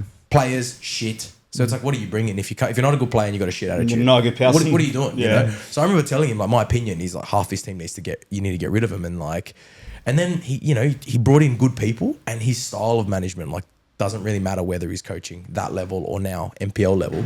He's always stayed pretty consistent. And I think that's why people like playing at UNSW, playing for him. Because it's more about the people than it is the footballer. Yeah, and you've seen that. Yeah, like it's way 100%. more about, and they care about shit like that. Like everyone takes an interest in what you do outside of football. Yeah, You're not just a fucking player that we can toss next year when we find a better one. It's Yeah. not like that. Oh, he's got a good group. That's what we spoke about last week. Yeah. He's got a good group. And I said, when I talked about Spirit, obviously last week was Perk on that on, but I was saying there's a lot of talk about Spirit, how well it's done, but fucking what you boys have done, like the club, UNSW, over 5 years is ridiculous. Yeah. As you say, that's without talking about infrastructure. Yeah. The whole journey for State League to MP1's impressive, but to restructure youth, Yeah. pitch, Yeah. like build a club. And the women did it at the same time. Aye, Yeah. and Like that's very both impressive. rows at the same time. Yeah. We have to use examples, because there's a lot of clubs who don't have stability, who have been around for a lot longer who can't get it right. Yeah. But Like, you know, there has to be more discussion on like what are you doing? Yeah. Or, like, how did you do that? Okay, don't get it wrong. Like being back by uni helps, of course it does. But sitting in uni, aren't they? but Aren't they there? do you know what? Sitting? I think They that- probably get backed more by the uni over there than we do. That's what I mean. So like, there's something that has to be. That's what I just understand. more open But discussion. then about I it. think that a lot of people in football don't want to hear other people's opinions. I'm not listening. Do you I'm know not watching. So that's part of it. And then I also think that everybody else I've played have been involved. There's some sort of politics, like there's something behind the scenes that makes it difficult for the playing group in some way, shape or form. Whereas I feel at uni, you've not had anything. Like No. I've been there for 2 seasons and never had No. anything come in. You come, you tell us the team, you tell us this, you tell us when things are good, you tell us when things are bad. But there's no other noise coming into No. the changing room. But like you said, stability, right? So like the main sponsors of the uni, I don't think they give you stacks of cash. Like I don't think we are anywhere near like some of the NPL 1 cash. Yeah. But in those clubs, like I've played there as well, anyone that puts a bit of money all of a sudden has a say. Yeah. I remember being at these clubs where random people would walk into the change room and start having their opinion on things, and you'd never see this guy in your life, like in a suit. Like who the fuck is he? He owns the paint company that's putting 50k a year. You know what I mean? Like, there's none of that at UNSW, and 100%. it's refreshing. Yeah, I agree. Oh, mate. To be honest, spirit's the same. And you look at the two teams in Yeah. one league. There's no noise. Like there's no. Well, it's a family club and all the rest of it, but it's the same thing. There's no randoms appearing. It's just No. same director, same gaffer, Yeah. same thing. How mate. long's Perko been there? 9 years. There you go. There's Aye. stability there as well. Like, and that's another thing. Like, I've played at clubs where, like, when I was at Southo, we went through a few managers in a few years, and I think they still do that. But it's another thing that, like, you know, when things are going bad as a player, and you know the club might sack this coach. It's another thing that as a player you might lose interest. But when you're at a club that has a consistent coach, you know that's not an option. Yeah, 100%. Either you get your finger out, or it's not like Oh, you're he's gone. going to get the axe. Yeah, No, you're 100%. gone. Exactly. Yeah, yeah, And I think that helps. So Aye. it's, there's probably some similarities between us. And you guys. 100%, mate. Yeah. 100%. So back to you, boss. Right? You look at boss is a boss. Now. Obviously looking at your when you went into UNSW, right? And I know you're saying that they had a conversation about a kind of 5-year plan and a project and a vision. Did you honestly think that you would be an NPL 1 in 5 years? In 5, in all honesty, no. Yeah. And I think we're ahead of schedule. I think we knew League 2 to League 1 and all that.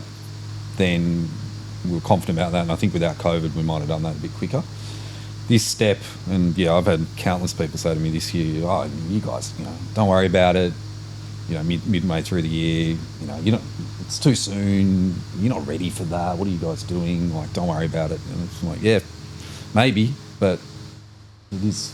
We did it, and we believed.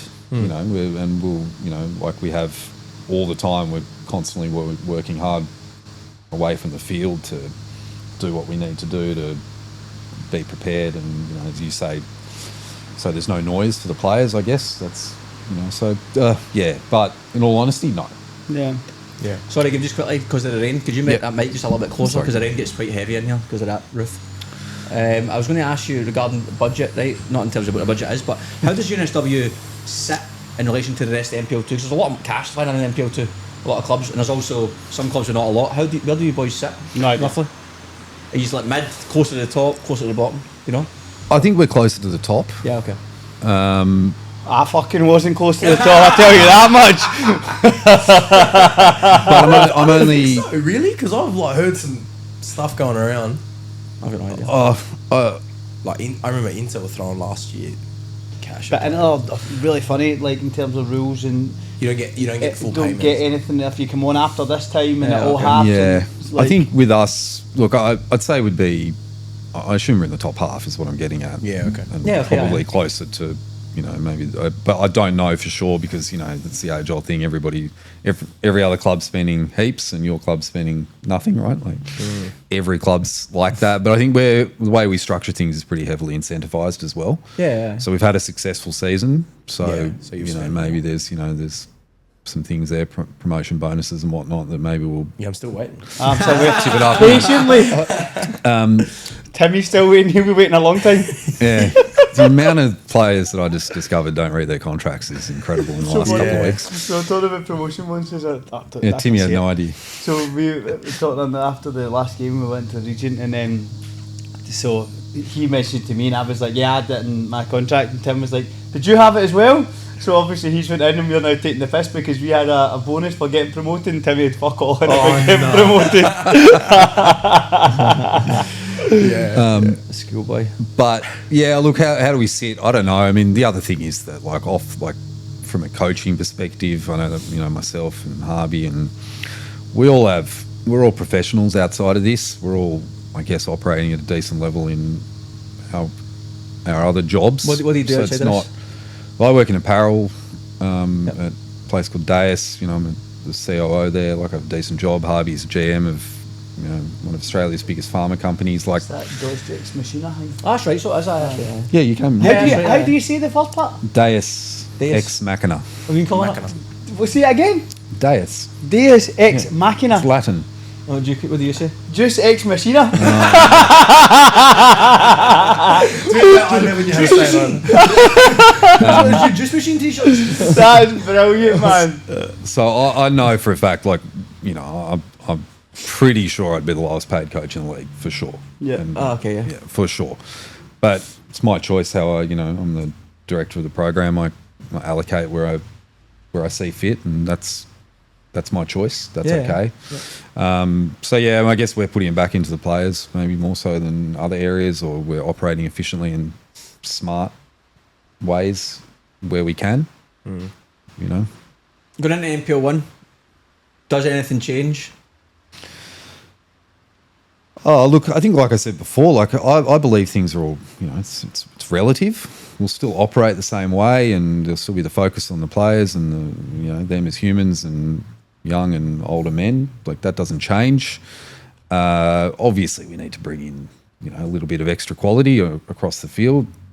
But the core will stay the same.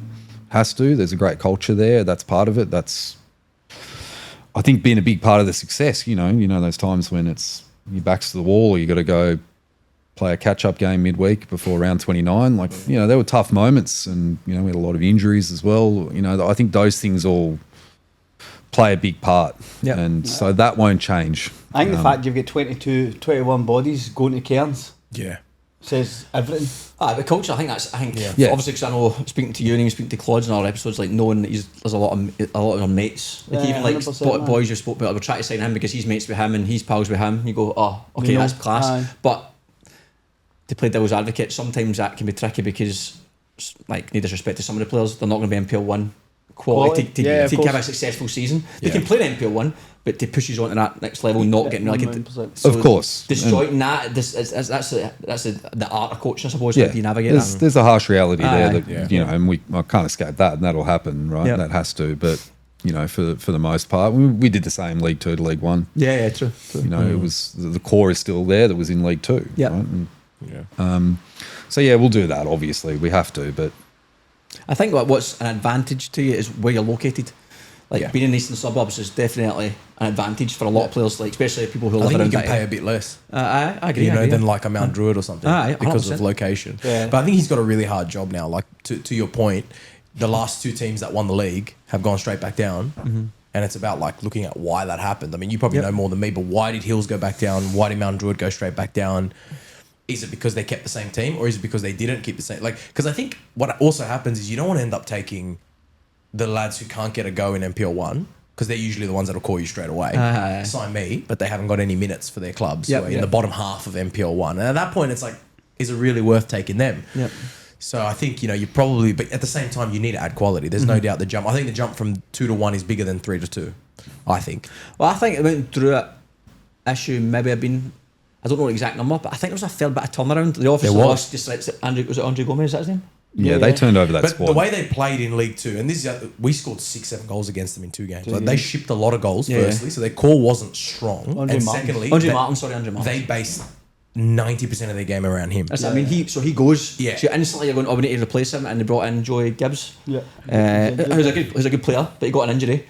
And then again in the window they brought a big turnaround again, and a gaffer change. So there's a lot. I do think if Ben was there from the start, they may have survived. Yeah, I think they would have survived if he was. I think they probably recruited differently because of the style of play he plays. I think the initial team's built more around being a bit more direct, being a bit harder to beat, defensive setup, and I think, which is Pedrinho obviously. He was class, wasn't he? Great player, Yeah. but again, it seemed like there's a good player, let's just sign a good player, as opposed to does he fit how we're trying to play? Yeah. I don't know if that was really... Were you with Spirit all the way up? Like, you were there in NPL too? Did they keep a lot of players when they went up? Yes, but for the most part, For the most part, I think some people left, like Brian Jamba left to he was going to leave anyway. I think Chris Marks was there. Xabi. So you kept a bit of a core, and then you Kept the core, added some quality. Because I think, you talk about budget again. Obviously, they're going to have to invest. Like, if the uni is serious, they're going to have to invest a bit of budget. But you'd rather spend that on a few key players that are going to come in, they're going to start, they're going to get you results. Rather than having to spend that across 10, 12 players, 100%. you spend it on 4 or 5. Well, that's what we changed this year. So in previous years, Perco had, and similar to your point, mate, Perco does the contract negotiations with players. He does a lot of the roles. Yeah.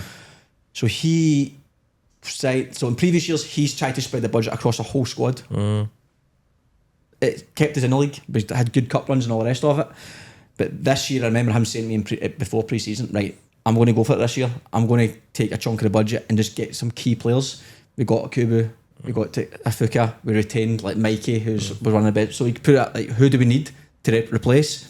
Give them what they want, and then we'll worry about the bench afterwards. Let's make sure they're available. And it's pretty much fucking worked. Yeah.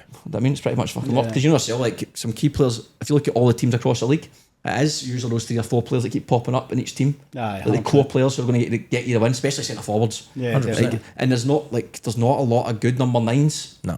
In the world football, never mind NPL football. Yeah. So there's not a lot of number 9s around. So I think getting a good 9 is, I think, in NPL 1 is very important. I think NPL 2 is a lot of goals in NPL 2, there's a lot of goals in NPL 3. NPL 1, yes, of course, it's still the standards, a lot of goals, but I think if you look at it, like Ortiz, Rusevski, even Sparky, St George, Akubu, Lockie Scott, like these guys are getting 15 to 20 goals. Yeah. Guaranteed almost every single season. Aye. You need to try and find that number 9 in the win games. So I think that's a key position. But the core, don't think you can lose the core. Like as I said, like Subby for us, he's came all the way through. Corey Kavanagh came all the way through. Yeah. Even we've had other boys around the squad who've been there since NPL 2. So I do think you do need that for culture, especially if it's the same gaffer, because they know what you want. So when you're not there, they're in the changing room driving the same standards. Yeah. Otherwise, it becomes too difficult, especially if you bring in, like a Mount Drew, let's say, bring in 10 players. Yeah. It's a new culture. It's hard, that. And then I think the natural turnaround, you're still going to have that 8 to 10 player turnaround, but if you keep that core to keep them all in line, and you gradually filter out the shit. And I think as well, like, it's getting more and more professional with your Arpias, Marconis and that. We managed to, like, I remember when we got promoted, we spoke about it. He spoke to, like, the core group, the leadership group. Do we go to 3 sessions a week? We agreed to stay at 2, and just kind of like, there was like the physios open up on a Monday for us. You got to go do your own thing, whatever you're nursing, your own gym, your own stuff like that. But I realised this year that more than half our league was at 3. I didn't realise Raiders were at 3, Inter at 3, Tigers at 3. I didn't know that either. Most of them were at 3 days. Raided me were at 3. Yeah, there was loads. So for us, it was like we had the trust from him to be like, all right, I trust you guys will look after yourselves. We'll just train twice, and it worked. But obviously now that's got to increase. I mean, the NPL 1 side is training 4. I'm guessing most are 3, but Olympics 4. Olympics 4. Olympics 4. They train in the the mornings. I'm not sure if there's anyone else with 4. To be honest with you, I don't know if there is. Obviously the A-League sides, but that's their own thing. Yeah. I think that's 3. So 4 teams out of the league. Yeah. So 25% of the league are doing 4 times plus. And then I think most are 3, but it's 3 good sessions. I mean, 3 solid sessions. It's not like 2 in a recovery. Yeah, it's no, like 3 it's solid proper 3 sessions. sessions. So that'll be an increase. So. Aye, and then you still expect him to look after himself away as well. So, but again, that's NPL 1 is the highest level in New South Wales. So you're needing to up it, otherwise, and that's why a lot of players. You talk to Antti Tomic, she's like, I didn't want to do that anymore, so I stepped down a level. Yeah, because it's either you step up or you step down. It's up to you. Exactly. So see when UNSW came up from NPL League 2 to NPL League 1, how long did you think it would take you to get promoted again? I mean, we were thinking about that straight away. Yeah. Now, look, and like, it's how football goes, right? There's nothing's a given, but I think we were reasonably confident. We were like, well, we can come in and sort of give this a bit of What did we talk about? We talked about being the underdogs straight away. That nobody would understand who we were, what we're up to, and that we might have a sort of one season grace where we could come from sort of sneak our way into the conversation. And I think, look, we didn't start well, right?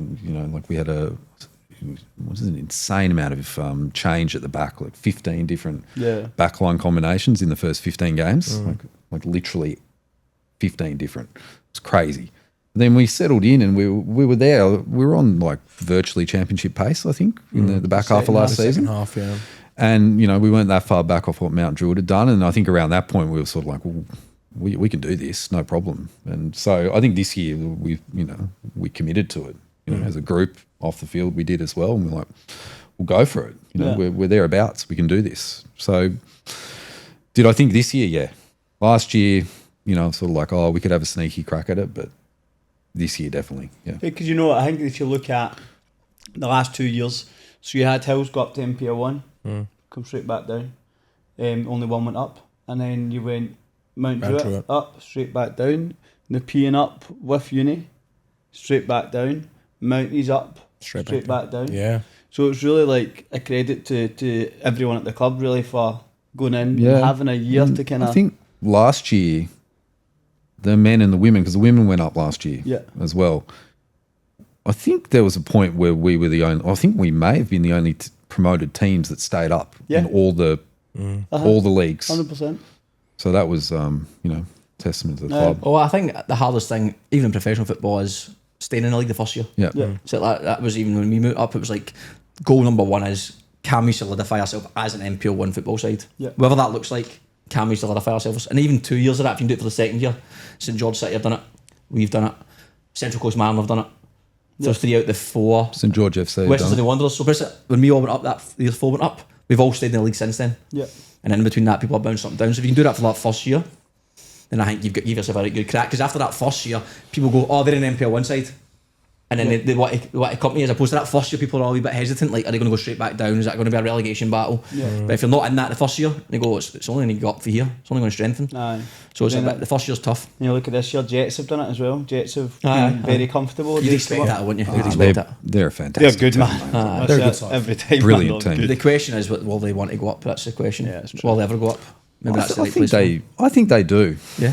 Yeah, you can sense that from them. And I think they need to for the area. Like, you know, there's a lot of talent there that needs to be playing at the top level and should be, really. I mean, you look at them to the NPL there, right? They lose and they lose them back into that, which, you know, it's a strong league, obviously, but it's not the Sydney league, right? Like, it's not the same. It's sort of. Oh no, I'm not going to say it. So we're in NPL 1. Probably the last little bit, and this would be what would be the goal for you boys in NPL? Obviously, skipper, gaffer. What would be the goal? Because obviously everyone's new league. We want to win the league always to win, but like being realistic, where do you think it'll go? Look, of course, we have to consolidate. As you said, the first year it's key. You know, it was in League One. You know, we have to consolidate and keep ourselves there and make sure, because, you know, then we can keep building.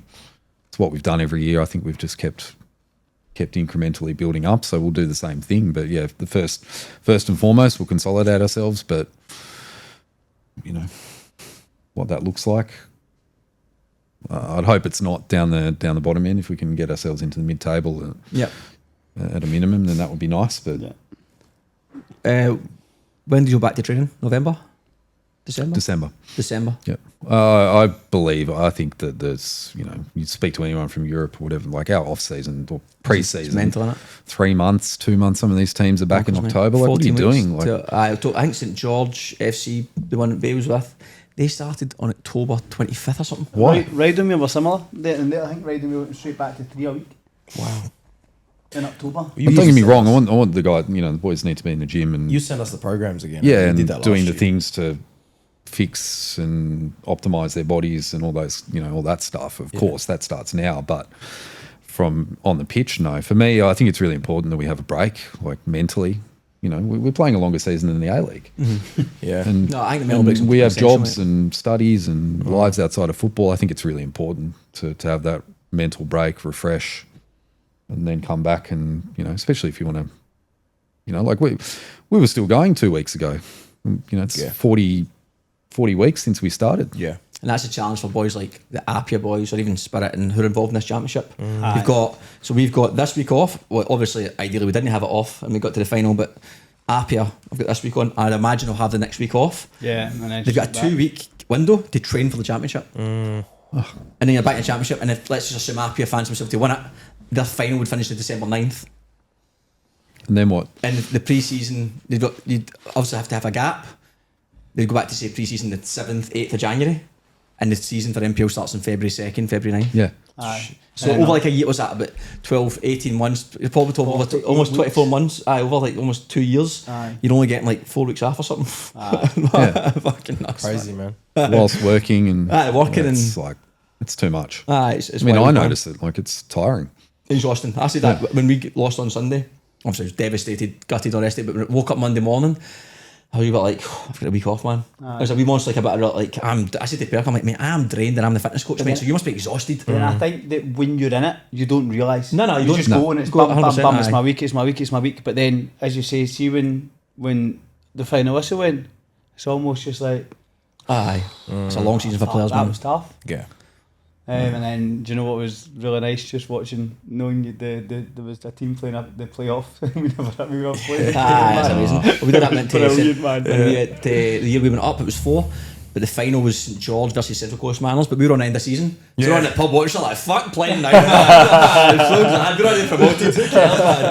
And then that's obviously next for you boys, most importantly, end of season next week. Aye. When do you fly out? Thursday? Next A week tomorrow. Are you going Cairns? Cairns. Next Cairns, Thursday? yeah. What time do you fly?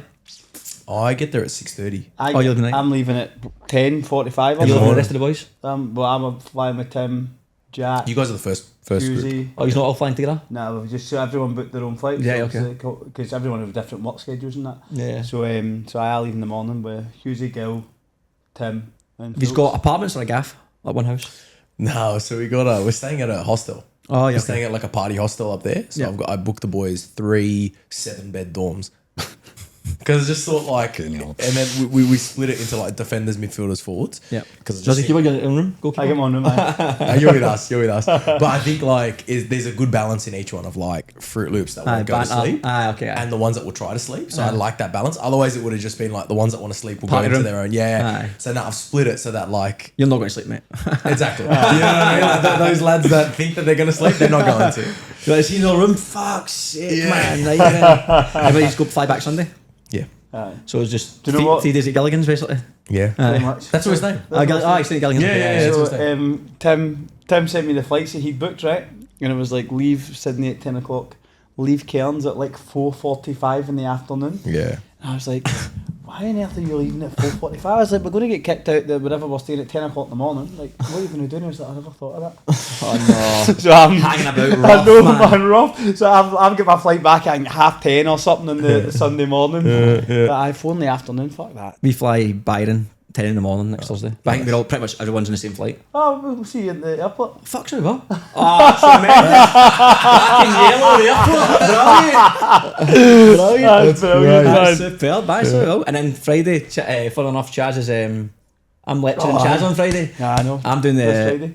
the lecturing for the fitness component of the B license. Oh, and he's on yeah. the course. And I'm on a course. Oh, yeah. Isn't you sitting listening to this arsehole for 8 hours on Friday, man? Superb, man. So what's that? Like for the coaching license? There's Coaching B license. Aye. So they do one. So they have it's a 14-day course. 1 day's football conditioning. Oh, okay. So I'm just doing the Friday education component for it. Yeah, right. But I was like to Chaz, I'm like, I've got this thing on Friday, blah blah. He's like, oh, I've got my B license next weekend. I'm like, hold on, what day? Yeah. So that Friday, I'm like, oh my god, mate, you're in the classroom, man. I'm That's sitting there as a great. teacher. He's done his homework too. What, man? I've done this. I've finished all my work, but they told me I need to do the B license to go on the goalkeeping A license. So there's a goalkeeping license on its own, Yeah, so but there's- you need to get the coaching I license. need to do my B to get on my A goalkeeping. So I've got my B, but the A starts in December. So I had to finish the B license. So this is my last weekend. So I can Expensive. go on. Is it expensive? Oh yeah, of course. They get you. course They it get you. That's one for me, right? So in This is funny. 17, 18, they had a FFA football conditioning license. There was only one level. I was at Craig Duncan took it, head of soccer, sports science at the time. It was like a 2-week, 10-day course pretty much, intensive 95 every day. It was good to be fair. There was like A-League coaches on it. It was really, really good. Obviously, Craig Duncan was giving you good information. So done that, brilliant. Had that license. 2019 or something comes in, or 2020, whatever. I got to Spirit, and they're like, oh, have you got your A license, B license to sit on the bench? I'm like, no, but I've got my football conditioning license. I got my degree, got my Australian strength and conditioning license. can you send it through? So I sent through my FFA condition line. I said, it expires at the end of this year. Have you got one that's longer? I says, I'll just we'll go and get some points. So I contact Football New South Wales, FFA, whoever it is, and they say, that doesn't run anymore, that course. I was like, right, okay, so what do I do then? There's no alternative. I'm like, okay, so what was the point in that course? I paid quite a lot of money for and spent 2 weeks of my life doing. There's no alternative. What do I do then? You just need to go back to the C licence and then do the C licence. I'm like, that's no fitness, that's no football conditioning. Yeah, there's just no alternative. And I'm like, what the fuck was that point in that fucking course? So I couldn't renew it. There was no points it fell for it. So I had to go back to do, I already had my C at that point, so I had to go back to do the B just to then be able to sit on the bench. So then I got my B, and there was still no alternative to the football conditioning licence, but it was just this 3-4 year period. So if you want to be like a pro football conditioning coach in Australia, you have to do the same course as a manager. You need to learn about all the tactical, you need to do all that stuff and pay all that money to be just... So to sit the bench, I believe in NPL you need to have say a equivalent qualification. So if it wasn't football conditioning licence at the time, that was fine for me initially. Then I had to have a B licence to sit on the bench, and I'm pretty sure assistant coaches need to have a B licence as well. Pretty sure, to sit on the bench. Can the manager sit on the bench? The team manager? Yeah, that's what half the clubs do now. So you have your team manager as strength and conditioning or something. So then it was then I think if you go A-League, so somebody was telling Big Shannon, who is it Perth Glory, Women's Perth Glory, he was telling me that there was I think it was an A-League S&C coach who'd been around the bush for years and years and years, and he was taking the warm-up, and every time he took the warm-up, he was getting fined. It was our S&C or the goalkeeping coach, can't remember. No, it was Brad Jones. I know. Was it? He got fined? Goalkeeper coach. The goalkeeping coach. So mind you, he's played for Australia and Liverpool. That's what it was. But he hadn't done his licence yet, and he was coaching the Perth Glory women's goalkeepers. He was getting fined every time. And he was getting fined every time he was on the pitch for the warm-up. And it got to the point where we can't. I think they'd done it for say 6 games, and eventually we can't keep paying these fines. But it's like you've got an ex-professional goalkeeper coaching it. Like, come on. Because it's so when I did the goalkeeping C, it was you did the C and it was like a week's course. Now there's no C, there's a foundations of goalkeeping course. Oh, okay. Which is one day $100 or something. They cost mine costs like $2.5 grand, I think. Now they change it every couple of years. So then that was at the first point, but then as I said, I did my C first, then that, and then I did my goalkeeping B, but they won't let me on the goalkeeping A, as I said, until I've done my B on the pitch. So how high do you want to go in the world of goalkeeping now that you finished playing? Do you know what, mate? And this is really cheesy. Yeah. I love helping kids. So you want to work just with that level. You don't want to go like the pro. I don't. No part of me sitting here being like, I'm dying to coach at the Sydney FC men's, for instance, right? I feel that you could have a much bigger impact on younger goalkeepers, and help them guide, because there's so many lessons you can teach them about life through sport. Do you know what I mean? I think that's a lot more fulfilling for me. Under 13's Western United, mate. There you go. But I can't get to the finals. But then that's me saying that now. I could change that opinion in a year's time and be like, I want to try and get to somewhere else. But at the moment, mate, I think it's good. I think we need more coaches coaching at an elite youth level. You know, you see that in Europe, like Iceland does something like you have to have an A licence to coach under 10s and above. It's so good, and they pay them really well. Like I remember it was like in obviously in like La Masia and stuff, but like some of the youth coaches are paid more than like senior coaches at a second tier. So if you're like a under 10s top level coach, you get paid more than a first grade third level coach because you're coaching the future generation. You could be coaching $1 million assets that are going to get sold one day. Whereas if you're a first grade third div semi-pro coach, you're not coaching any assets, you know, so they pay their coaches well, whereas here it's all volunteers. How are you supposed to give the best coaching to the kids? And then they have to try and get to that senior level to get the let's say abbreviations, the good coaches. But I do think coaches are very much suited to, like, I know really, really good coaches who are amazing with kids, but if you put them on a senior level, they can't do it, and vice versa. I know kids who are people are amazing senior coaches, but if you put them with kids, they're like, I hate this. So you're teaching technique, foundational stuff. You be patient. There's a lot, and then some people are very tactical. It's definitely a horses for courses sort of thing. And I think coaches should think, what is my strengths here? I can have a really solid career, make a big impact with youth, and being an average senior coach, or vice versa, and just chase that career. But I think across Europe and all that, it's just a lot of good connection between across. Like, I was in the UK, had my licences, went to America, none of them transferred. Had to do my coach license in America, passed all them, came here, none of them transferred, had to go again. It's like, fuck me, man. It's hard. It's crazy, man. But then I also think that's like, you go back to money. It's such a it's money oriented. There's not enough money in the game here Yeah. to pay the coaches what Without the they transfer need to. fees. Yeah. Yeah. It's What hard, but- incentive is there for the clubs to make sure, Yeah. and to have their best coaches down in the youth, taking care of them, and it's just there's no incentive at the moment. And you see it, you go out and see boys youth league or girls youth league games at the lower levels. It's not here's pretty. actually It's not pretty. Another question I've got for you. Yeah. So you look at our youth are in NPL 3. Yep. Now we've just been promoted to NPL 1, right? Yeah, and they're How- locked in for 2 years now. So how does this? And again, you might not be able to give me an answer, but how does this transfer now? Because there's going to be a lot of players that potentially aren't under 18s aren't good enough to obviously come into an under 20s in NPL 1. Yeah. Gap's now huge between between 18s and 20s. But then I think with the point system, or the point system's gone, but the new rule is that you have to have so many players that have spent so much time at the club and the youth coming through, etc. Like how do you see that working? Yeah, it's a good question, and Thank you. We're across. We've been thinking about that for a while because it is tough. Like, we started the youth like 5 years ago or whatever it was, and it's hard. Our young boys do well, and they walk down the street to Harcoa. It's a couple of 100 meters, literally. Yeah. And that's great, and we serve our purpose, I think, in that system, which is, I guess, what Football New South Wales want. So that's, we're a positive part of that whole process. But it is hard for us now because, there's some tough conversations with our 18s that have just won their league. Yeah. But can they play NPL 120s? Probably not. And that's harsh, but it's the reality. We're going through that at the moment. My piece that we've a couple of them will come through, and we've got enough young players. We've always prioritised, ironically, our best young players play 20s already. Yeah. Right? They're 16, 17, like Cass. Yeah. They're playing in our 20s setup. We haven't prioritised club championship like some of the other clubs have. We just felt bring them in, expose them to training with the 20s. If they do well, they'll train with first grade. They'll get their opportunity, and if they're good enough, they'll play, right?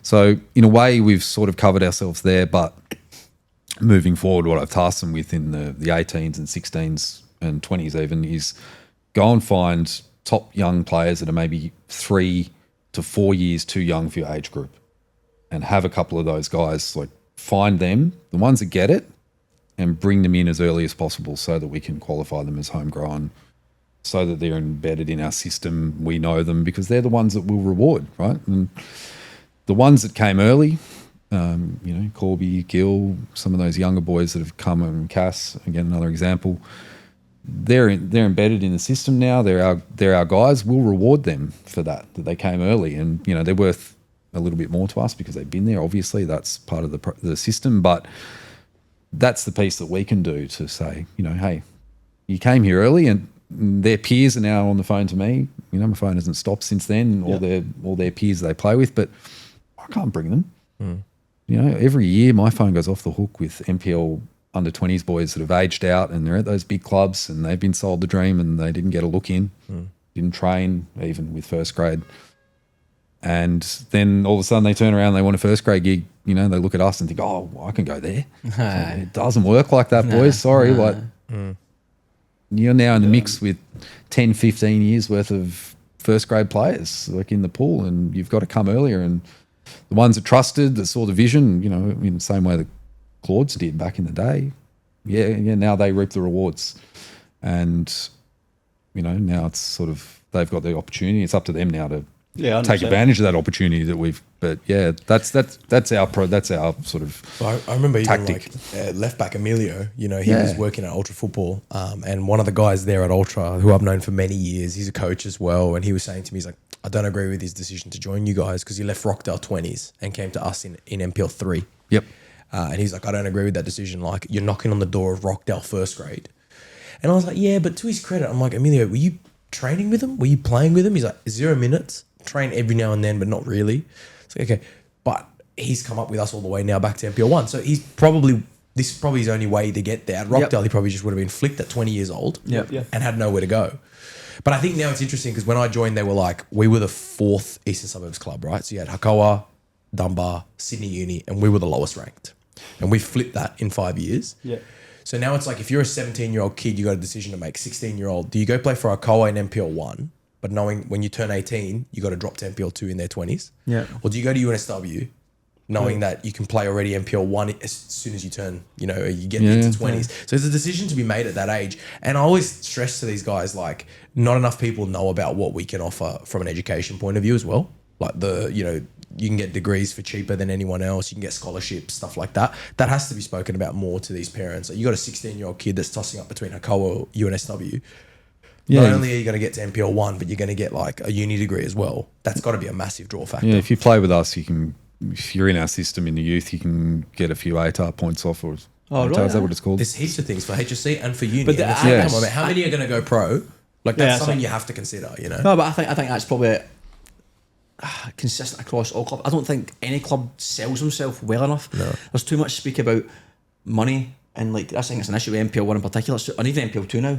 It's all about how much is he getting, what do they get. It's all about money, but there's so much more. Yeah. Because you're there 2 or 3 times a week for most clubs. Hell of a long There's time, a lot of things you need to consider. Like, reality is 99.9% of the players in the NPL are not going to be professional football players. That's the reality of it. So, okay, you're going to be there 3 days a week. Okay, you'll get a bit of coin, fair dues, if you're good enough. But what else can you get from the club? Like, it's the environment, the people around, the culture, the coaching education, as you said, like, there's all those wee bonuses from UNSW. Every club has got something to offer, whether it be from a cultural aspect, because you're where you're from, and you can be back into the culture you grew up in, or alternatively, it's educational component, or it's maybe external things like we've got this with the physiotherapy, so you'll be looked after, or S&C. Clubs don't sell themselves very well for that perspective. It's all about, okay, come in here because we've signed this guy and this will get this much money. Yeah. But again, that's up to clubs to do that, and I think you get, especially younger boys who just see as NPL 1, I want to play NPL 1, I want an NPL 1 tracksuit. The number. And then they get in like, I'm here 2 years, I've not even played football. Yeah. 100%. I mean, and that's what's the point, mate? Who cares with your tracksuit? Play football. Yeah. I think talking to enough parents and hearing that feedback back through the youth TDs as well, like, the parents play a big part in that. They're just looking at the number. Parents are a nightmare though. They've got no idea. But most of them got no idea. Oh, they're a nightmare, man. And the amount of times they hear like, and fair play, kid gets picked up by a club in the leagues above in the youth, and we're proud of that, and that's amazing. But the amount of times I've heard, best experience I've had, best coach, love this club, it was amazing, see you later. Yeah. And then 2-3 years later, they've been kicked to the curb and back they come. And it's like, you should have stayed. Yeah. You should have stayed because, there's loyalty and homegrown things that go on that they don't realise and makes a big difference. I think the youth discussions are It's Pandora's box, man. It's mental. Crazy. Before I go into my questions for you, Oh, shit. just give a little shout out to Deploy, who develop Australia's best value for money footballs tailored to every price point and category. Is that me? Aye. From day one, Deploy has focused on engineering footballs for purpose, especially for junior progression, bridging the gap between entry-level training balls and elite match balls. And now with the launch of Deploy's new Elite Match Ball range, Deploy offers a complete football pathway for every age and level of the game. Deploy Counter and the Deploy Munich are the official match balls for 14 local Premier Leagues around New South Wales, and are the ball of choice for many NPL clubs. Can we announce the new sponsor? No? You can do that yet? Aye, go Can we for do it. it? Aye, Is that done deal? But aye, done deal. so the Australian Championship, obviously Chaz and I are doing a new show for the Australian Championship. We'll start on the 22nd. Yeah, the boys We'll be seeing more of Claudio Fabiano as well, man. Claudio may be involved in that in some regard. Obviously, we need to be mentored by an expert, so Claudio's going to come on board. Yep, so we're bringing on a couple of new sponsors, and in my opinion, it's a belter for Chaz and I are big pushing towards the cultural aspect, bringing back the passion of the old NSL, getting fans back on board, and we thought it'd be fitting to get on a right part of that, and that'd be Savlaki Boys. Savlaki Boys. Nice. So the Savlaki Boys will be supporting the Champion Football Podcast for the Australian Championship. So if you're in the Marrickville area, get yourself down to Savlaki Boys, and you'll see more of that popping up in the next couple of weeks. But I think we start, was it 22nd September? That's correct. That's a week, and I'm led to believe on the 15th the broadcast has been announced. Yes, that's correct.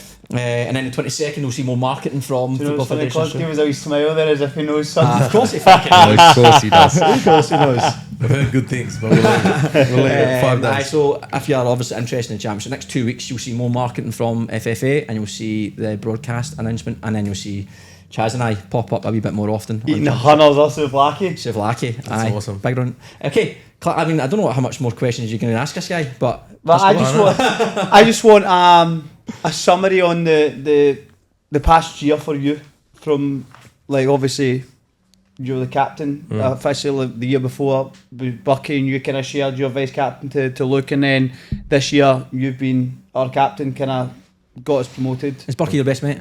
Yeah. Pretty class, that, isn't it? Oh no. Yeah. Captain, vice captain, best Yeah, mates, it getting was promoted. great. That's Yeah. superb, man. Yeah. And obviously Superb. but Luke was always around as well. Like he stopped playing this year, but he was always there when he was. Did in he not play at all Sydney. this year? No, I didn't play at all. Oh, really? So Came to whenever more it was- games this yeah, year than he did last year.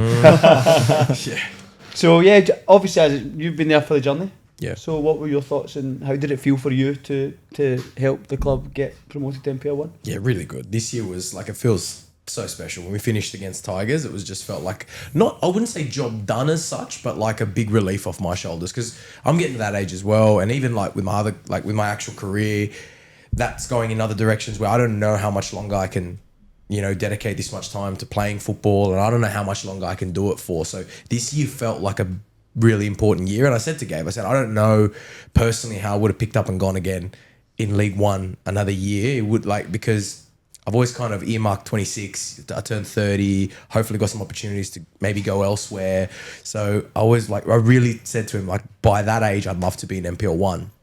And I always felt we had the squad to do it. But yeah, as you said, going into like from shared captaincy, vice captain to captain as well, I think that was its own thing. They challenged me to be a different type of leader this year, because I think previously I was always hands-on in the change room, but I didn't have to lead as much publicly with referees, things like that I don't really love doing. Like, as much as I do media and all that stuff, I prefer just being like change room with my boys and a bit of a grub on the field, and not really have to deal with refs and coaches and things like that. Yeah. So this year was a challenge, and like even early in the year, I spoke to him about it. We were having trouble. We lost a lot of players with injury. We started with some mixed results, and then I, even being captain, was dealing with some other stuff like personal matters, and they pulled me aside, because I think I was my reaction of like being captain was more like aggressive. I fed the boys last day of pre-season. I don't know if you remember when we lost up in Newcastle, and I was more like taking that I aggressive. quite like that though. Yeah, but I think it was like other things were coming into my football. Yeah. And then we had a really good meeting one Tuesday night that none of the team probably know about. We stayed back till almost midnight, me and the whole coaching staff, and we just had a chat about things I felt weren't being done properly. Like what did you mention? Well, it was just like communication from some of the coaches. I felt like some of the decisions with team, some of the like communication to players ahead of game day, some of the things at training. Like, I just kind of got Details, that off. basically. Yeah, I got that off my chest. But then they had really good feedback for me as well. Just like I was playing a lot the role of captain of the players at that time, and I probably wasn't a voice for the coaches. Okay. I was very much on the player side. Things going a bit pear-shaped, I was more with the players. And then they kind of gave me their feedback on how I can be in the middle and like do a job for them as well when times go hard. So like when we had that rescheduled match to play Dully Chill again, so we played 31 games this year, like they entrusted me to communicate that to the boys. They didn't tell the boys. So I was like that line of communication. I know how to tell the boys in a way that they're not going to go, fuck this. They're actually going to get excited for it, you know? So I played like that role between and I think, you know, from that meeting, it was probably like round 8, 9 that we had that meeting. And after that, our results like improved dramatically. I took a bit of a different role in the team. And it was just so much fun. And I, on a personal level, like I played more games this season than I have in my senior career. Just body wise, I felt good. Yeah, like worked with the physios that they've brought in pre-season. I did like 8 weeks solid with them just on like niggles that I've had. So I played 27 games, if you include the cup, 26 in the league, which was great for me. Over 90% is always good. Yeah. And so I was just like, on a personal level, it was the best year. Like, so enjoyable. There was no injuries, it was just suspensions. It's true. I know. I had my trip to Canada and suspensions, you know, like, which I need to get better at. But no, it was super enjoyable. Like, loved every second of it. And like, yeah, I think I finally felt like we're in this club where we got to build our own culture here. And like, when you're growing up, you play at other teams. You take the things you like from leaders and the things you don't like. You go, I don't want to be like that, but I want to be more like that. So this year felt like we've got this awesome culture. We brought new players in and they fit in straight away. And that's probably what I'm most proud of. Not like the football stuff, there's always going to be better players. There's always going to be better teams. But I'm proud of the culture we have and we built. And like the fact that like, remember that second last week when we had to play Dully Chill and we spoke about training. Should we train this week? And I was like, fuck, I'm not too I'm not too arsed either way. Like, we've got 3 games in a week. Like, what do we want to do? And we sent a message into the leaders chat, and like Chazza, Woody, and Richie all wrote back on, like, I want to see the boys between games. Like, and this is like, you know, cold August, the end of the season, but just that reaction when all the boys wanted to train. They're like, give us extra sessions. We want to be there. We want to win this league. It just shows you got the right culture. It was Like, funny because I spoke to him on the phone. Yeah. And I said, I think we need to train. Yeah. And I was like, but I didn't want the responsibility of making everybody through. train. So I was like, let's ask the leadership group because I can't fucking be the only person. Guys, you know what I mean? Like, Chaz asked us to train. Mind you, he sits on the side and throws some balls. He's happy to train. So I'm always smiling, man. Yeah. But super enjoyable year. And I was just paranoid that people get injured. Of course, it's always a factor. Always a factor. But it was awesome. Couldn't have asked for any better. My last question for you is the second and last. How do you feel about leading the club out in NPL 1? Yeah, good. I had to not think about it, but I always said, like, I take it year by year now. I said it on this show as well last year. So when we went to pick up the trophy, which was a whole other fucking thing in itself, that we didn't have a trophy, but I know you guys already spoke about that last week. Can you just give that story? But I actually went, how do you tell that story? Well, we went on a Monday. He got a call that the trophy was ready. Still going as well. Yeah, it's still going because it wasn't engraved. Right. So then Gabe's taken it to get engraved, and instead of sending it back to us, they misunderstood, sent it to Football New South Wales. So we still don't have the trophy, really. They've still got the trophy. But we went and picked it up, and I didn't know we were talking to the head of competitions, or like he's quite senior at Football New South Wales. I just thought it was a random guy giving us the trophy. So he gave it to Gabe and was like, oh, apologies we couldn't get out there, just logistically 2 teams could have won it on the last day. And I said, well, common sense would have taken it to first place. If worst comes to worst, drive it down the road. And he just didn't really react. And we walked out, Gabe's like, you just fucking, that's like the most senior guy you just gave it to. But yeah. That was shit. But at the same time, we picked up the trophy and we're like, I feel like we should have some beers now. So we went down to the pub. I seen that on Instagram, mate. Yeah. And It was just us two. It was just us two, yeah. The other lads had just fallen asleep from Saturday. And so, yeah, we spoke about it, and I kind of like just floated it to him. I was like, what do you think? Because at the end of the day, it's his call. It's not my call. Yeah, of course. And so he gave me his opinion on it. And then I was like, yeah, it'd be really fun for me to lead the boys out to like all the other clubs that I used to play for back years ago. Marconi, Olympics, and George and Sutherland, my 4 old clubs. Haven't been back to those grounds in years. So it kind of feels like a bit of a resurrection. It's nice. I went like down to the bottom of the pile. I think class. And came back up. So it'll be fun. It'll be like on a personal level, it'll be really fun. That is amazing, mate. That's a great wee story, that. Yeah. And I was going to say, do you get the trophy, see on the awards night? It was, I think it's the 27th of September. I think that's right. Do you get presented with a trophy? Yeah, they give you the one that you keep. Right, okay. Yeah. Oh, yeah. Yeah. It's Got a not wee as key good. ring? Yeah. It's your little jersey with everyone's But we name spoke printed. about it because they just gave, like, similar to you boys, box of medals. Here you go. And we spoke about it. We said, like, at our internal presentation, like, all the boys deserve their individual moment. When is that? We'll make sure we have it. What? Oh, you're Like our UNSW one. Yeah, Everyone okay. deserves to be called up one by one. Yeah. Like, fuck just handing it out to people. 100%. I agree. Week after next. Same week as the Football New South Wales one. You're not here for the I'm not here for Thursday night? When Saturday night, Is isn't it it? It's a Saturday Saturday night? night. You're away for it? I'm away. When do you leave? I leave on Thursday. And fucking Flyman as well signs us up for a charity match and he pulls out.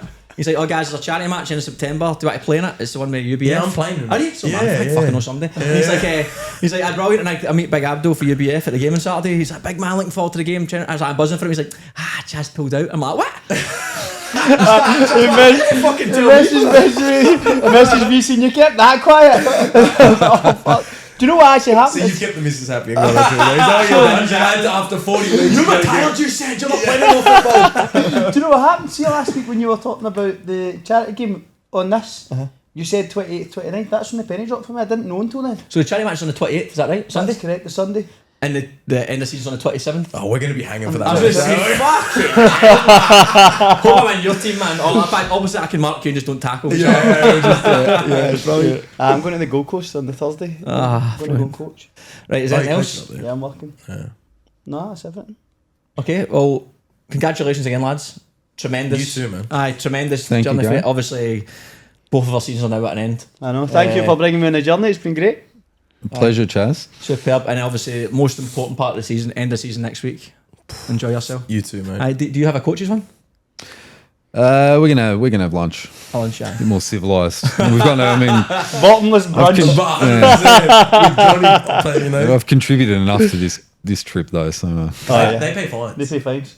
Oh, coaches did, eh? Yeah. I don't know how we got that. Mari went to, one of the coaches went to England and he get fined in pounds. Yeah. Don't mind that. Exchange rates killed him, man. And then Emilio, who was talking about, Emilio went to Europe for like 5 weeks or something. Yeah. He get fined like a good few $100, and then on the night everyone was like, well, Mari gets fined in pounds, so you get fined in euros. Yeah, double it straight away. Oh, that's brilliant. I like that. Are you going with the players or are you going on Players? Yeah. Players, aye. But like Perko and that. No. Perko's not good. Perko. He's the biggest kid there, man.